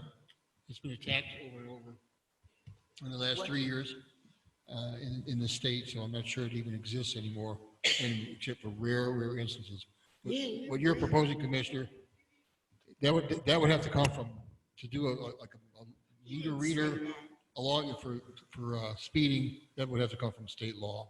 We could not possibly do that locally. But I think if we at least, at least do the assessment, figure out where the biggest problems are as far as the most speeders, the most tickets issued, I mean, whatever. it Well, the is, most I don't- traffic, they actually have lines that take place throughout, that they're able to clock how many people are going Yeah, through that through takes too different much peak cops to times. do Because that. I might think that it's Griffin Road, because I see it all the time on Griffin Road, so I might think it's there. I mean, But then- federal, I've seen it a But then I was million. gonna say it could be federal, or it could be Dayton Beach Boulevard, we don't know. I mean, it'd be good to get a sense of what Yeah. the biggest problem areas are, and then maybe attack it that way. Yeah, Once because it's done. Fifth may need it, like the mayor's pointing out, and the other street doesn't need it. Right.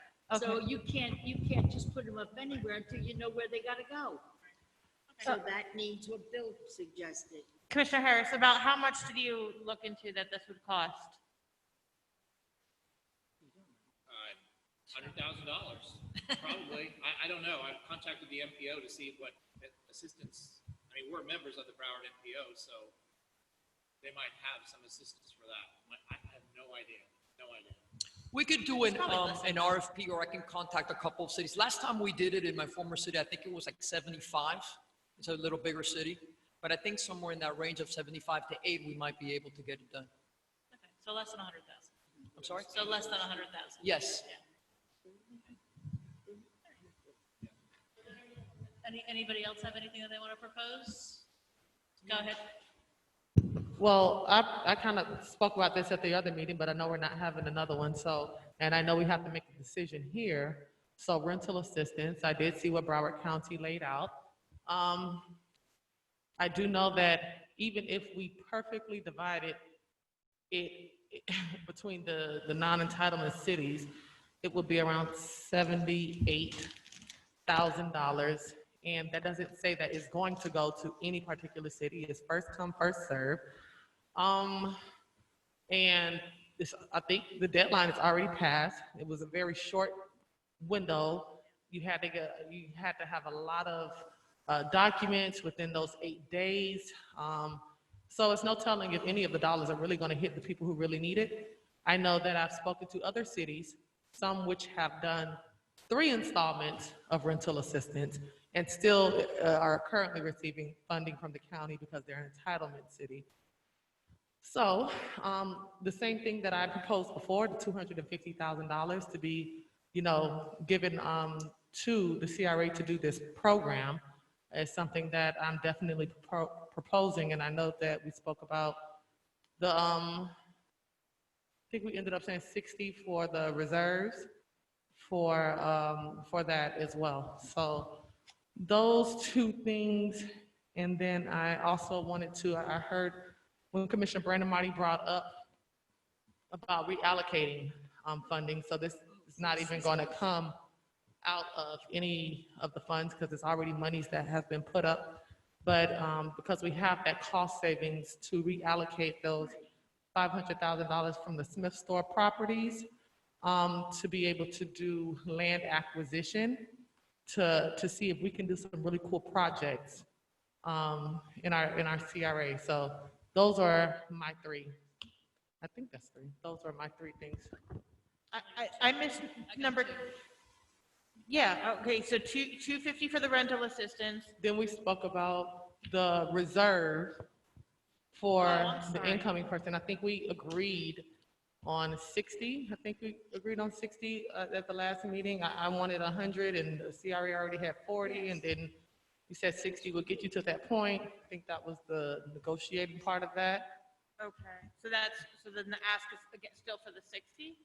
Okay. Yeah, I don't want to go above what we already agreed Okay. to. And then the third is for the, The third, I mean, that's Commissioner Brandon Marty's Yeah, that was where I thing, wanted but to I be. wanted to, I wanted to show my support on that because I do think that we can talk about, I've spoken to people from Orlando all the way down to South Florida, tried to see what type of different things we could do to protect our communities that has certain distinct qualities about them. I know out west, we put a tree preservation type of ordinance, but we don't have that down here. So I'm unaware of any other things that we could do, but housing definitely continues to be a challenge and an issue. And I do think that if we are able to acquire that amount of property, we can really do some cool things. From going to, the FRA awards and looking at what the different CRAs have been doing, I do know that they have done a lot of different housing projects that I know that could be very beneficial. I don't know if we can, do the whole, I know that a few of us went to Hawaii and we saw that they had their own little community. And within that own little community, they had daycare, they had hair salon services, they had grocery stores, they had everything they needed as a community to be able to thrive in that one area of a location. So I don't know if you call it co-housing, I don't know what the proper term is, but we can do some great dynamic projects, but we can't do them if we don't have the land. And I know we don't have a lot more that we own or the city owns, but I don't want to keep doing the same standard type of housing projects, so those are my 2 cents. Good. Does anybody want to say something? What's the breakout? Yeah, I wasn't sure what the breakdown was either. I heard 250 for the rental assistance, and I know 60,000 for the reserve, but I didn't understand the other one. So which part didn't you hear? The land acquisition. How The much land are we looking- acquisition? How much are we looking? So the $500,000 that was going to go to doing the Smith Store properties will go towards land acquisition. Yeah, remember I asked, where is it? I didn't see it on that paper there, but they said they have it. And I said I would like to reallocate it to land acquisition, give it to the CRA. It's a worthy cause. It's a worthy cause. And on top of that, I know that if we leverage our dollars to be able to really put quality, type of projects on that instead of, because we're giving, I know we committed to giving to the second Saratoga project $600,000. And so although we'll get that back, we'll get so much more with acquiring land and being able to partner with other, entities to be able to bring forth, a valuable project. I feel like I need more information on that. And I don't, Again? well, I don't, what land are we looking to acquire? Where are we looking to acquire it from? There are a lot of lands for sale. There are a lot of vacant lands within our CRA district. There are a lot. You just drive up and down the street. There are a lot of vacant lands. There are a lot of people that want to sell their properties. When we first approached Smith Store, he didn't have a for sale sign up. We went to him. Am I right, Tom? We went to him and he was more than willing to say, That's fine. I'm just trying to understand if there's a plan to do it, or is it just picking a property here and a property there? I'm just trying to see if there's a plan in place that would, is that something that we would need to do first, is maybe put a plan into place Well- and then determine what needs to be done from there? That's all. I just don't want to randomly start going out and trying to purchase properties. no, I wouldn't be the project manager and I won't pretend to be the expert in this. We definitely would need a plan, but we need to have the foundation for it first. So if we don't have the right foundation, we decide this is no longer what we want to do. We're still the drivers of it. We are the decision makers of it. If we don't like the path that it's going down, we stop it. I don't think I would, even if it was my project, if it was going south or going sour and I didn't like the direction that it was going, I would bring it back and say, you know what, maybe we need to halt on this. But in order to start implementing things, we need to have the foundation of, you know what, so we have a plan now, and now we don't have any funding or any of the other things. So I think that is step one. Commissioner Harris, I stand with you. Commissioner Brown. I'm glad you recognize me. Listen, I think you had said at that last meeting, what was the total, what was it worth, all those properties? And wasn't, yeah, I don't, which properties? I'm not sure. the properties that Raquel has in the CRA, we were trying to figure out what was their money value of all of those properties, but Raquel didn't have the figures or something at that time. Something was brought up, but it was based on what you had asked. And If I may, Mayor? This is not the properties that they're owned. Let me. Go ahead. So if the game plan is affordable housing, I want to bring a couple of things to your attention. Right. The Saratoga 3 is affordable housing, and we've committed to that. And that's a $640,000 loan that will be paid to us. We are now currently working with another affordable housing project that is under contract now, that is due south of our parking garage. So that's going to be a multi-story affordable housing project that will also be coming forward seeking the credit of the $640,000 loan. So between those two projects, it's a considerable amount of affordable housing that's going to be coming forward to the city in the CRA area. Yes, I understand both projects. Matter of fact, I just had a conversation with the developer about the one that is south of the garage. But what I'm talking about is a different renaissance for the community. It's not just another affordable housing project. It is a different way of life. It is, you know, getting the communities to come together. It is building the economics within a community. It's not just another building that a lot of people can't, you know, a lot of people can't, they don't qualify for the affordable housing part of it because they make a little more than $30,000. So now all of a sudden, you know, they don't qualify for the affordable housing, but they can't afford the market rate housing. And so this is just a renaissance of the entire communities, not just one project that is going to sit on one street. This can encompass an entire community. It can transform entire communities.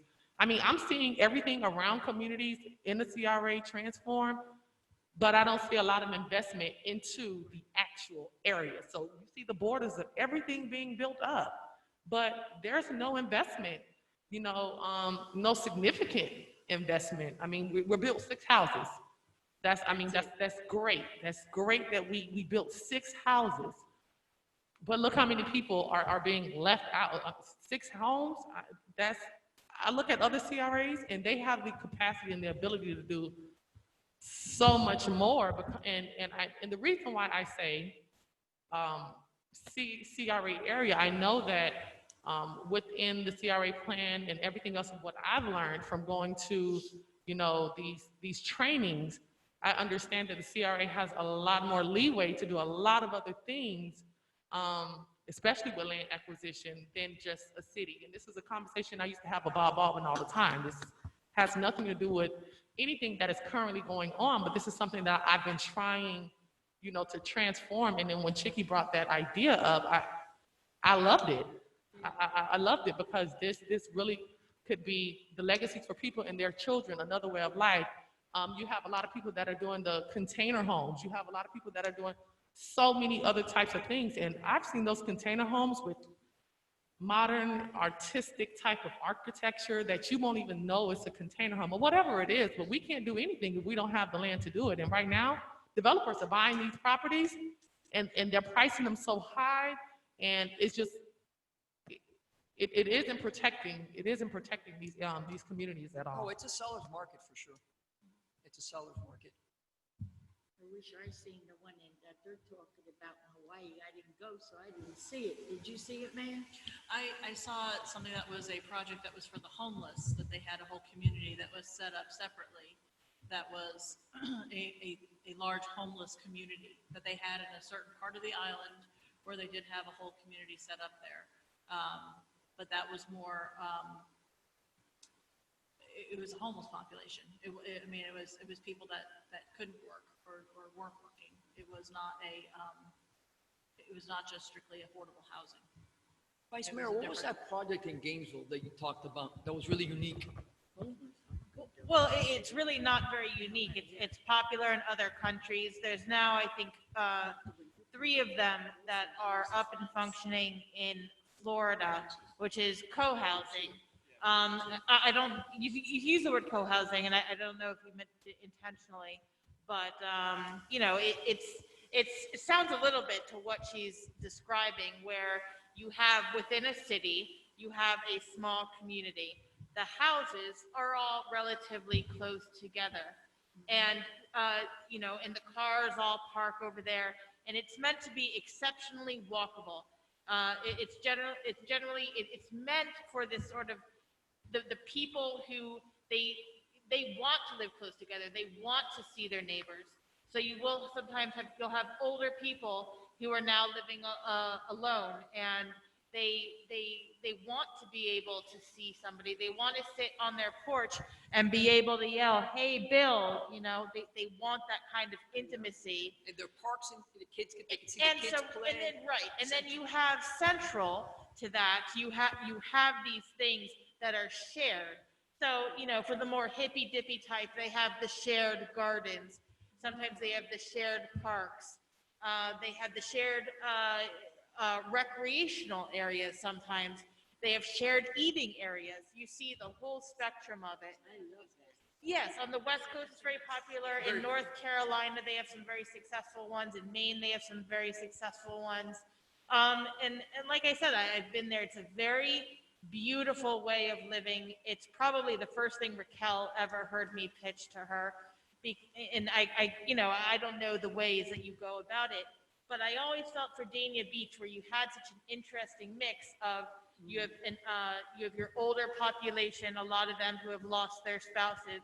You have single parents, single mothers, or single fathers with children who are kind of struggling a little bit. You have you have this whole gamut of different kinds of people. It seemed like this was a place where that could work. So I was always looking for the opportunity for that to organically happen in Dania Beach. I don't know if that is that opportunity, but that's what we had been talking about before. Well, It's called Gainesville Co-Housing. It's worth looking up. I have no ties to them other than it's an exceptionally beautiful way to watch human beings live, and to even watch how they've been during COVID. You know, they were already, the way the houses were set up, they were close enough they could talk to each other, but far enough apart. And they all sat outside all these months, and they're fine because they're all looking out for each other, and they still have this. They're not suffering the depression and the anxiety because they still have this human connection. And it's just one of the most beautiful ways to live I've ever seen in my entire life. well, yeah, something similar to that. No, I'm just saying, no, I understand. It's like being in the kibbutz or like the kibbutz, Kibbutz. like, oh, well, you know, I'm not, Is that what you're saying? No. yeah, Good. the kibbutz, sorry. I don't have that twang. Or in an Orthodox area where they don't even leave their communities, right? And everyone within those communities. It's been something that even since Mark was here, I've been saying I want to get people out of their cars and on their feet. I want a more walkable downtown, I want a more walkable area to be because it's a lot of people that don't know your neighbors, you know, just speaking to somebody like, oh, do you know your neighbor? And I'm like, no, you know, like, so building those communities, because we have our elders and our seniors that don't really have that type of connection with the younger generation because they haven't had that relationship. So yeah, that's something. So I wanted to see if we can get consensus on those things. I don't know if we're going to go by one and see. Well, I was going to throw out one more thought that I brought up the last time, which had to do with parks, because I know we do have that, we're going to need that geo bond down the road, and I would like to see us maybe do an assessment of, say, what's the one, Chesterburg Park, because it's small and it's something that's not as expensive to do, and it would be a nice thing also to have like an example of the before and after, so that we can sell it better when the time comes for the geo bond. What did you? Can't hear you. Oh, you can't hear me? I'm sorry. Pull it a little closer. Better? Okay. So that was another thought that I had. I forgot, but that was my other thought that I had. That I thought might be a good idea, because I know that's something that we all really want to do, is move forward on that, and I think it would help to sell it down the road. With regard to these ideas, I have a suggestion. I'm all for the rental assistance. It was the will of the board last time to talk about to do the 60,000 for the reserve. The 500,000 is in the budget already, correct, for the Smith store? The funds are already in the capital projects fund. They're already set aside. Okay, they're already set aside. We are going to have a new CRA director. I'm thinking that it might be better to kind of hold on that until we have a new CRA director to maybe do an assessment and then come back and revisit it once that's been done. Just to see, I'd like to see a plan. If we have a plan and it's a reasonable plan, sure, that would be a good way to reallocate money. I'm just trying to, I just kind of feel like I don't want to put the cart before the horse. I'd like to be able to see where we're going with it. And then maybe have a better plan moving forward. And that could be, you know, first of the year, then we talk about it, you know what I'm saying? So by then it's, you know, we're already into the budget year, it could even be before the end of the year. It's just, you know, I'd like to see what the plan is before we go and determine definitively that that's, because a new executive director might come in and find that they need that money for something else, or that they want to do something specifically with that. And I'd like to, I don't want to take that away from the new person. I want them to be able to come in and say, this is what I think we need to do, and, you know, this is how we can do it. And I feel like if we're switching it, then we're taking that decision away from that person without them having the opportunity to look at everything first. That's all. Okay, can I respond? Are you gonna respond? You wanna respond, or you want me to respond? Anybody else? I'm gonna respond to it. I think that this new executive director of the CRA will have reserves.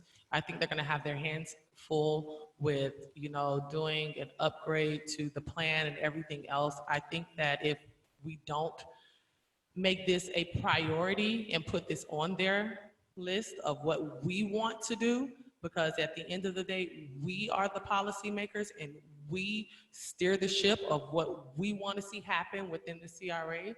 I don't think that anything has to be complete and done. None of the funds have to be spent. Of course, before they go out, whoever takes Raquel's place, I think that they would come to us for us to approve a plan. I will recommend that they have a plan approved in order to do this, but I haven't seen any plan of any other thing in front of me, and we're talking about doing other projects where, I mean, I don't see a specific plan. I know the project manager, I don't know all of the small details in that. I do think that you put the foundation there. We have to, well, I think that either we're gonna reallocate the funds or it's gonna go back into the general funds because it's not needed for the purpose that it was put there. And that also shows that the CRA is responsible enough, if they don't need it, to just not just, oh, I'm just gonna spend it just because it's there. No, it's coming to a point to where it's our decision on what we want to do. I'm not gonna wait until somebody else comes here. I don't even know when that's going to be before we keep deciding on how we want this to turn out, because everything takes time. And 2 weeks or not the end of the year, that's gonna be 3 years from now. And I've seen that happen with so many projects, so many projects. Look at the Parks Master Plan. We got all this stuff together. Look, COVID has happened, so many other things happen. Now that's on the back shelf. I'm tired of putting things on the back shelf. Can I ask Commissioner James a question? So what got me excited when you started, I wasn't really that interested in it until you accidentally said co-housing and kind of sparked my brain to things that I think are interesting and beneficial to the city. So, and so that ties me in and that makes me a yes. But then I think, well, okay, let's say we do it. What stops this new, like, what if then you guys all decide, oh, you know what, I want to go back and do those single family homes again, or oh, I want to put in some more townhouses or something like that, which then makes me not want to. I'm in for it because I like the idea of doing a creative community project within the city that's very unique. Those are very successful. Those are great. But what stops you guys from changing your mind in 10 minutes? No, nothing ever stops any three people from changing their minds. That's with any decision that's made. You know what I mean? So you can come and say, okay, we're going to fund this, and come November, you have people that want to repeal that and don't want to support the project anymore for the mermaids. You understand what I'm saying? There's always going to be that caveat. There's always going to be that, oh, what if? I just really don't live in a what if. I know if we have the support right now, you send the team and you give the direction. We are here to give the direction to the city manager, to the city attorney, to, you know, the CRA, to everyone that reports to us. And so that's me being where I am in my seat and being able to induce change where I am in my seat, and not really worrying about what's going to happen in 2 months from now if someone changes their mind. Right now, I'm open to a lot of different creative solutions or whatever that could be, to explore those things within having it. You know what I mean? But, you know, anybody can always change their mind. My only comment on that, again, is just, I would like to see a plan. And if I have a plan, then maybe we can go from there. But if we don't have a plan in place, I just don't feel like, I don't see why we have to, we can hold the money where it is, hold it, put it at where it is at the time being. And then when we get a plan, and that's put together, and then we can look at that, and then we can discuss it again. And whoever is here at that time, and then we can discuss it, and then we can help make the decision. But I just feel like we're kind of jumping the gun right now and just trying to move the money into something that may or may not be what ultimately results in the end plan. So that's all. I'm not asking to not do it. I'm asking to hold it, put it in a holding zone. Don't put it back into the general fund. Just put it where it is, let it sit there, and then we get a plan together, and then we come back and revisit it. That's all. It could be a month, it could be 2 months, it could be 3 months, but sometime we can put an end date on it and say that we have to have a decision on it by, I don't know, December 1st or something. Just so that there's something, we know the money's there, and we know that we can reallocate it. We just need to figure out the right way to do it. And because it might not need to be the full 500,000, it might be part of it, maybe part of that goes to something else. I just don't want to limit our options. That's all. So that's why I'm thinking, just if we had a plan, then we can go from there, and then we can come back and talk about it then. That's all. Well, I'm seeking consensus on it. If we want to change direction, change direction. If we don't like the plan, we change direction, but I want to seek consensus on it. We have three, we move forward, we're not going to always agree with each other. Go ahead, Commissioner Brandemeier. Okay. I like very much what Vice Mayor said, and now my mind is that way. And we are the seated commissioners today. It does not mean you'll be the seated commissioners to make the decision. You can make the decision with new commissioners, and they say, hell no, it's not going to go that way. They just don't want it to go that way. Whereas I got that feeling, I love what she said. You know, there's been a saying here, unity in the community. That's a unified community that you were speaking about. Those people cared for each other. Don't come and move in my buildings, because my 5 buildings are all seniors, and really, I hate to say this, but you yourself are going to feel like you don't belong there. I'm feeling, I love the new life, the young life. I do. But the lady next door says, holy God, if they can have kids, what are we going to do? And everything changes. I would like to see us, and I'm getting the consensus that it is here, that money goes towards the vision of both Commissioner James and Vice Mayor Lauren Ogman, because that's the right way for this to go with that money. That money I want to be reallocated back to the seated now CRA director, not the one seated after she's gone, who may come in with a different need, and she don't even know my city. She might not even be from here. She doesn't have the feeling of what the vice mayor was saying, and she put warmth in how she wanted that thing to be built, and so did Tamara, and even Bill said to me it was very nice. Well, I see 4, unless you get a consensus for something else. I'd like you to think about it. That new lady maybe he isn't on the same road as we are. Or that new gentleman. Huh? Or Or that new gentleman. gentlemen, right? They ain't on the same road as what we are, but we know what our city needs. We saw that. So let me understand this. Would this take the place of the plan for the Smith property? No, No? no. We did, I think, I don't know.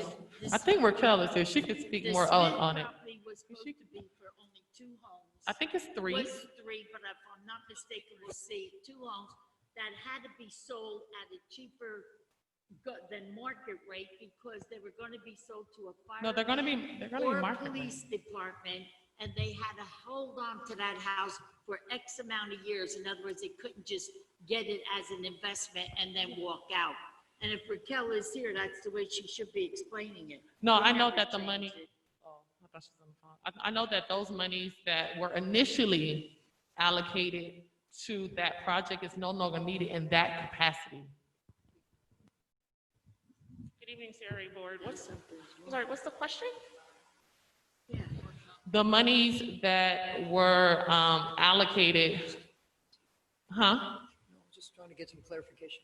Oh, okay, no. So what was the question that you had? So you can ask. I wasn't The money- sure if, The money that was allocated for Smith Properties, what was that money allocated to do, build? How many houses there?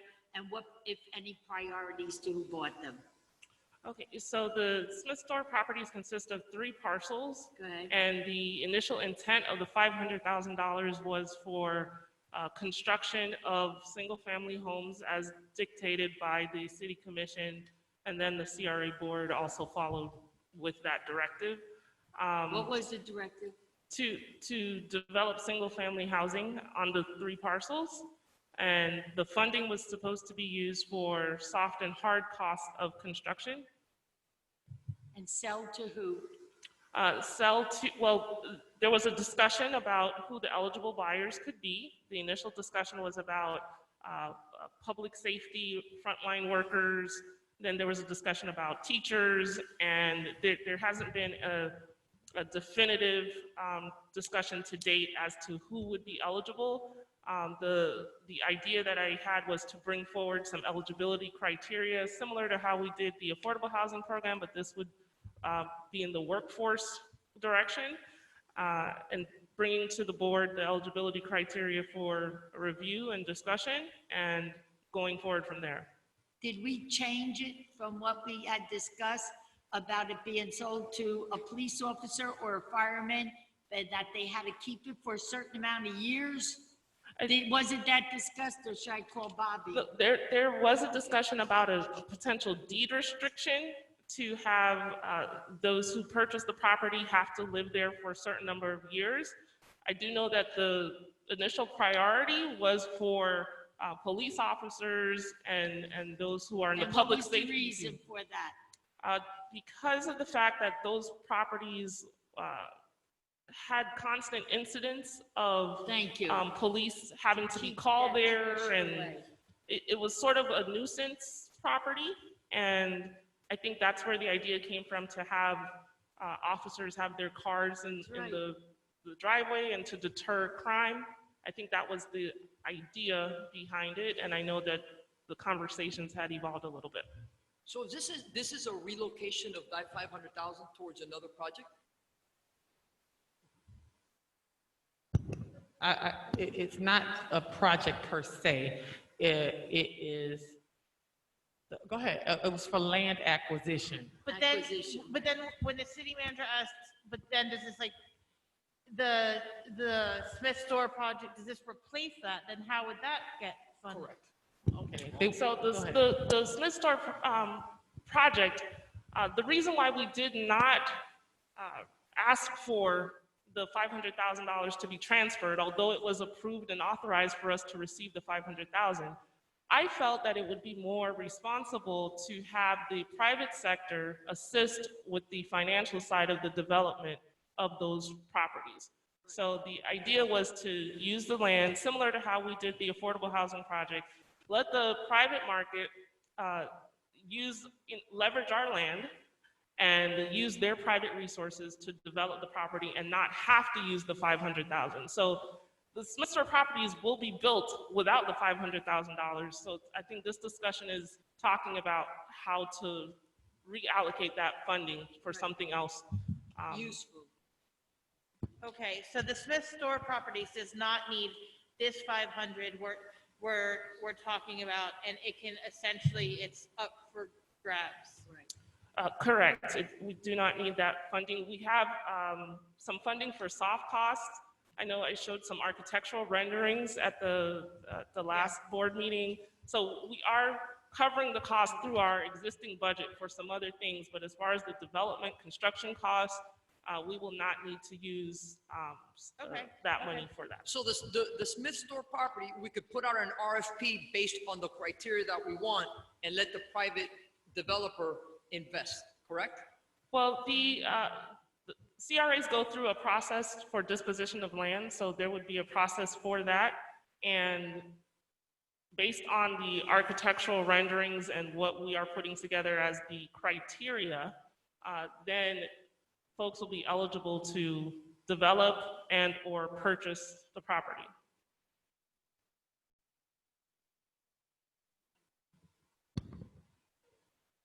Well, no, I was going to ask if there's any more presentations, if this was the last one. I think that's the last one. Just like what I said about the parks, but. Okay. How did you want to do this? Do you want to go one by one and see if there's consensus for that item there? Sure. Okay.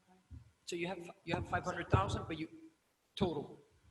One thing that I want to bring to your attention that it just hit me. So the school board has approved the 800,000 and change, 780 and change for the demolition of the existing Olson. Now, once the demolition occurs, I think that we should probably set up a meeting. I will be meeting with Mr. Runcie, but I think that there should be some sort of meeting because it's so hard to get money out of them that we may look at, hey, so what happens next after the demolition? Well, and it is school board property. It's not our property. No, but they may want to. They may want to partner with us. Absolutely. No, I understand. Last And I know that's the goal, but as of right now, it's Last still time school board property. we met with the school board, with Ms. Murray, they said that middle school lacks field space. They lack everything. Everything. And Vice Mayor and I were there, and the school looks like it was deteriorating. So you might look at also the possibility of partnering with the school with, recreational cultural component that the school may need and we could use as well. So that's just a thought. I didn't want to forget that. All right. So let's go through the different items. The first one that came up was the Vice Mayor's proposal for the 1,000 Mermaids project, and that was for 100,000? Yes, that was for 100,000 I was requesting. Do I have consensus for that? Anyone? I like that project, yeah. Okay. Yes. Okay, fine. Yes. We got 100,000 on that one. I think that's unanimous. Thank you. Then my project, which is the job initiative, job training initiative, we could do 60 or even 75,000.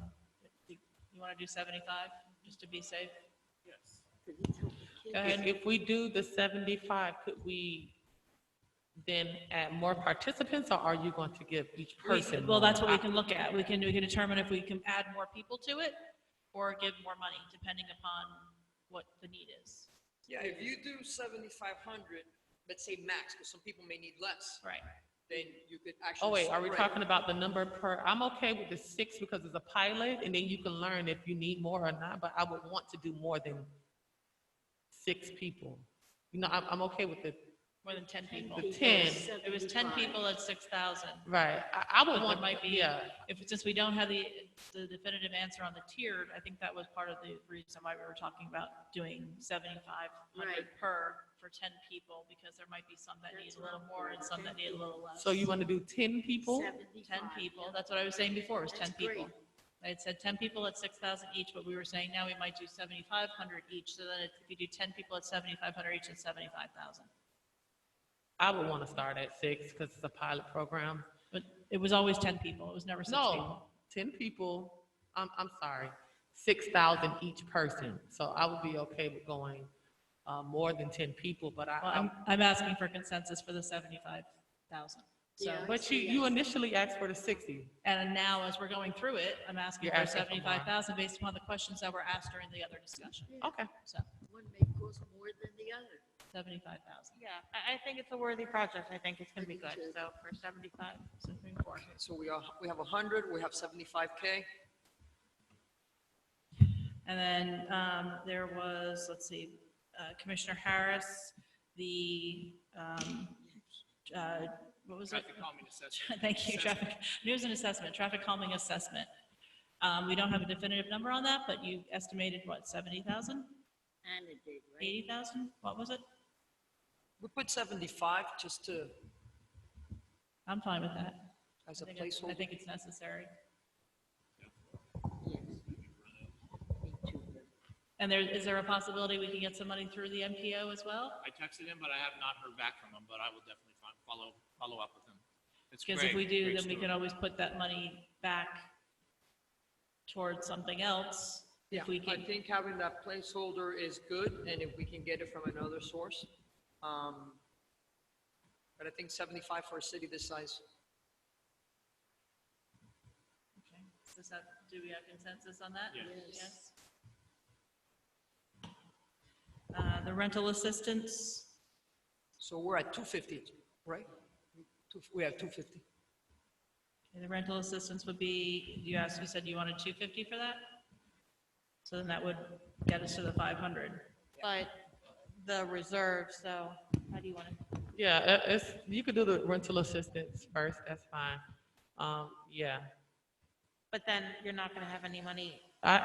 we have other monies. I've spoken with both Frank and Anna. We found other cost savings that allow me to definitely be able to do the projects that I'm bringing forward. Okay, I'm a yes for the rental assistance, but then Yeah, we're not gonna so- be able to. I just wanted to ask Frank just to make sure, because we did an exercise with Commissioner James, and out of the general fund, we identified 3,500. Yeah.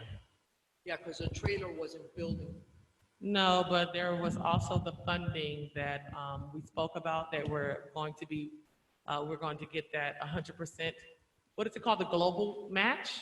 Yeah, you're talking about for the FEMA hardening projects, the city Sure, match. yep. But that 670, I think about $700,000 that was in the budget, that will not be used. That was supposed to come out of fund balance. So it's still going to need consensus for the commission to use that money for something else. Exactly. So is there additional money or no? Yes. It's going to roll back to, it was already planned to be used from fund balance. So just like this 500,000 that we're going to use from. So you would be taking that from reserve. It's not a line item in the budget. You would It's take not it. a line. So in addition to the 500,000, if you want to add on, that's from reserves. So do we know what the criteria is going to be for the rental assistance? Is it going to be the same from the county? Because I've been trying to get some numbers today out of the county and they have not been able to provide any, even though the window closed last night. They probably won't get a number from them until later this week. But no, I would like to do it similar to the county because it's done based upon the need from COVID, which was the reason for it. We may be able to get some money out of the CARES Act, correct? To pay for Yes. that? Yeah, but that's not guaranteed. Remember, it's I know. only 31 cities I know that. dipping into that. I know We're that. ready to go with all our expenditures. Right. I think that that's something we can probably discuss at the next CRA meeting. Sure. If they're going to be the facilitators of it. The 250 is just Why? for CRA? No, the 250 shouldn't just be for CRA, it should be citywide. This is why I discussed this at the CRA. Okay, budget well, I'm opposed to workshop. that because Oh, I think that's fine. the 250, if you're gonna put 250 towards rental assistance, it shouldn't just be in CRA. There are a lot of people outside of the CRA that are impacted because of COVID and cannot pay their rent. And there are people that own the homes that are not getting rent received outside of the CRA. I understand. So I'm fine with 250, but it needs to be citywide. Citywide? Okay, well, I am seeking consensus for what we discussed at the CRA budget workshop, and then I was told there that we couldn't discuss it there because the funds will have to come from the city. So I'm discussing it here at the city, the same thing, the same area that is in need, and the people who are from those areas. So I'm just seeking Then my consensus. answer is no. Oh, that's fine, that's fine. You have every right to say no.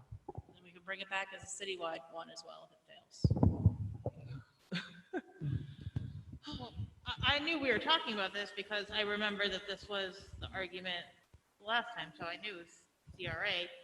But then, I don't, how does this then affect the reserve and part of it? And so after this, you also asked for the 60 for the reserve. We still have the Chester Bird and the demo assessment. I'll withdraw the Chester Bird Park issue if we do the 250 towards citywide. rental You've already assistance. voted no. Well, I'm So just- that's your but vote. I'm Your throwing vote is it at- no. It's I'm it's my, talking, please. and I'm talking speaking. too. Don't just stick your finger up Please. at me. I am speaking. Don't It stick is your my finger turn to up speak at me. now, and I just No, said you don't talk to me like that- I'm your child. Okay, and you don't talk to me like I'm your Well, child. So you can no, please because you stop. always do that. Like, No, you I need a don't. hug, You do it to honey. me all the time. Please stop. She need a hug. Let me just say one thing. I'm telling you that I'm withdrawing something from that list because she had a concern about what was on that list. I am That's withdrawing an item, but I will also, if we withdraw that, I would rather see this go citywide so it impacts more people overall. And that's all I'm saying. Thank you. Thank you. Well, So I think it's something worth discussing. I mean, so her point is that she's just bringing up a different angle for this, of doing the CRA versus doing citywide. I think it's something, and I understand, you know, you made your point for why you want to do it for just strictly the CRA, but I think it's a worthy discussion of having it in you know, and I remember very clearly the discussion about how the CRA is really our most vulnerable population. And the points that you made were very important and factual. I think the mayor also makes, you know, a very important point that this, you know, is obviously something that affects the entire city, and that for $250, $250,000, it's something to think about. Why not do it citywide? because again, when I spoke about this at the CRA level, at the CRA workshop, see, I'm not the type of person that just like to go sit in people's churches in the CRA areas or show up for different things in CRA areas and use the CRA areas when it's time for election time. I'm the type of person that really wants to make change and help the people in those CRA areas. I know from doing my background and my research, again, why the CRA area exists. I know that that area, which is not, we're not only the first city in Broward County, we've had the first Black community in Broward County. And do you really want to know why they were placed there? They were placed there, those were the people that did the farming and did the construction work for everyone else. They wanted to consolidate all of the people and put them in one area. Then these people had to worry about redlining. People couldn't go to the beach. It was John U. Lloyd Park then, and now it's Eula Johnson and Mizell or whatever it's called now. These same people are still struggling to this day without a pandemic for assistance. It upsets me because I wish that I grew up in a city where it wasn't in need of a CRA. It upsets me because I go through there all the time, and there are a lot of people pre-COVID that needed assistance. So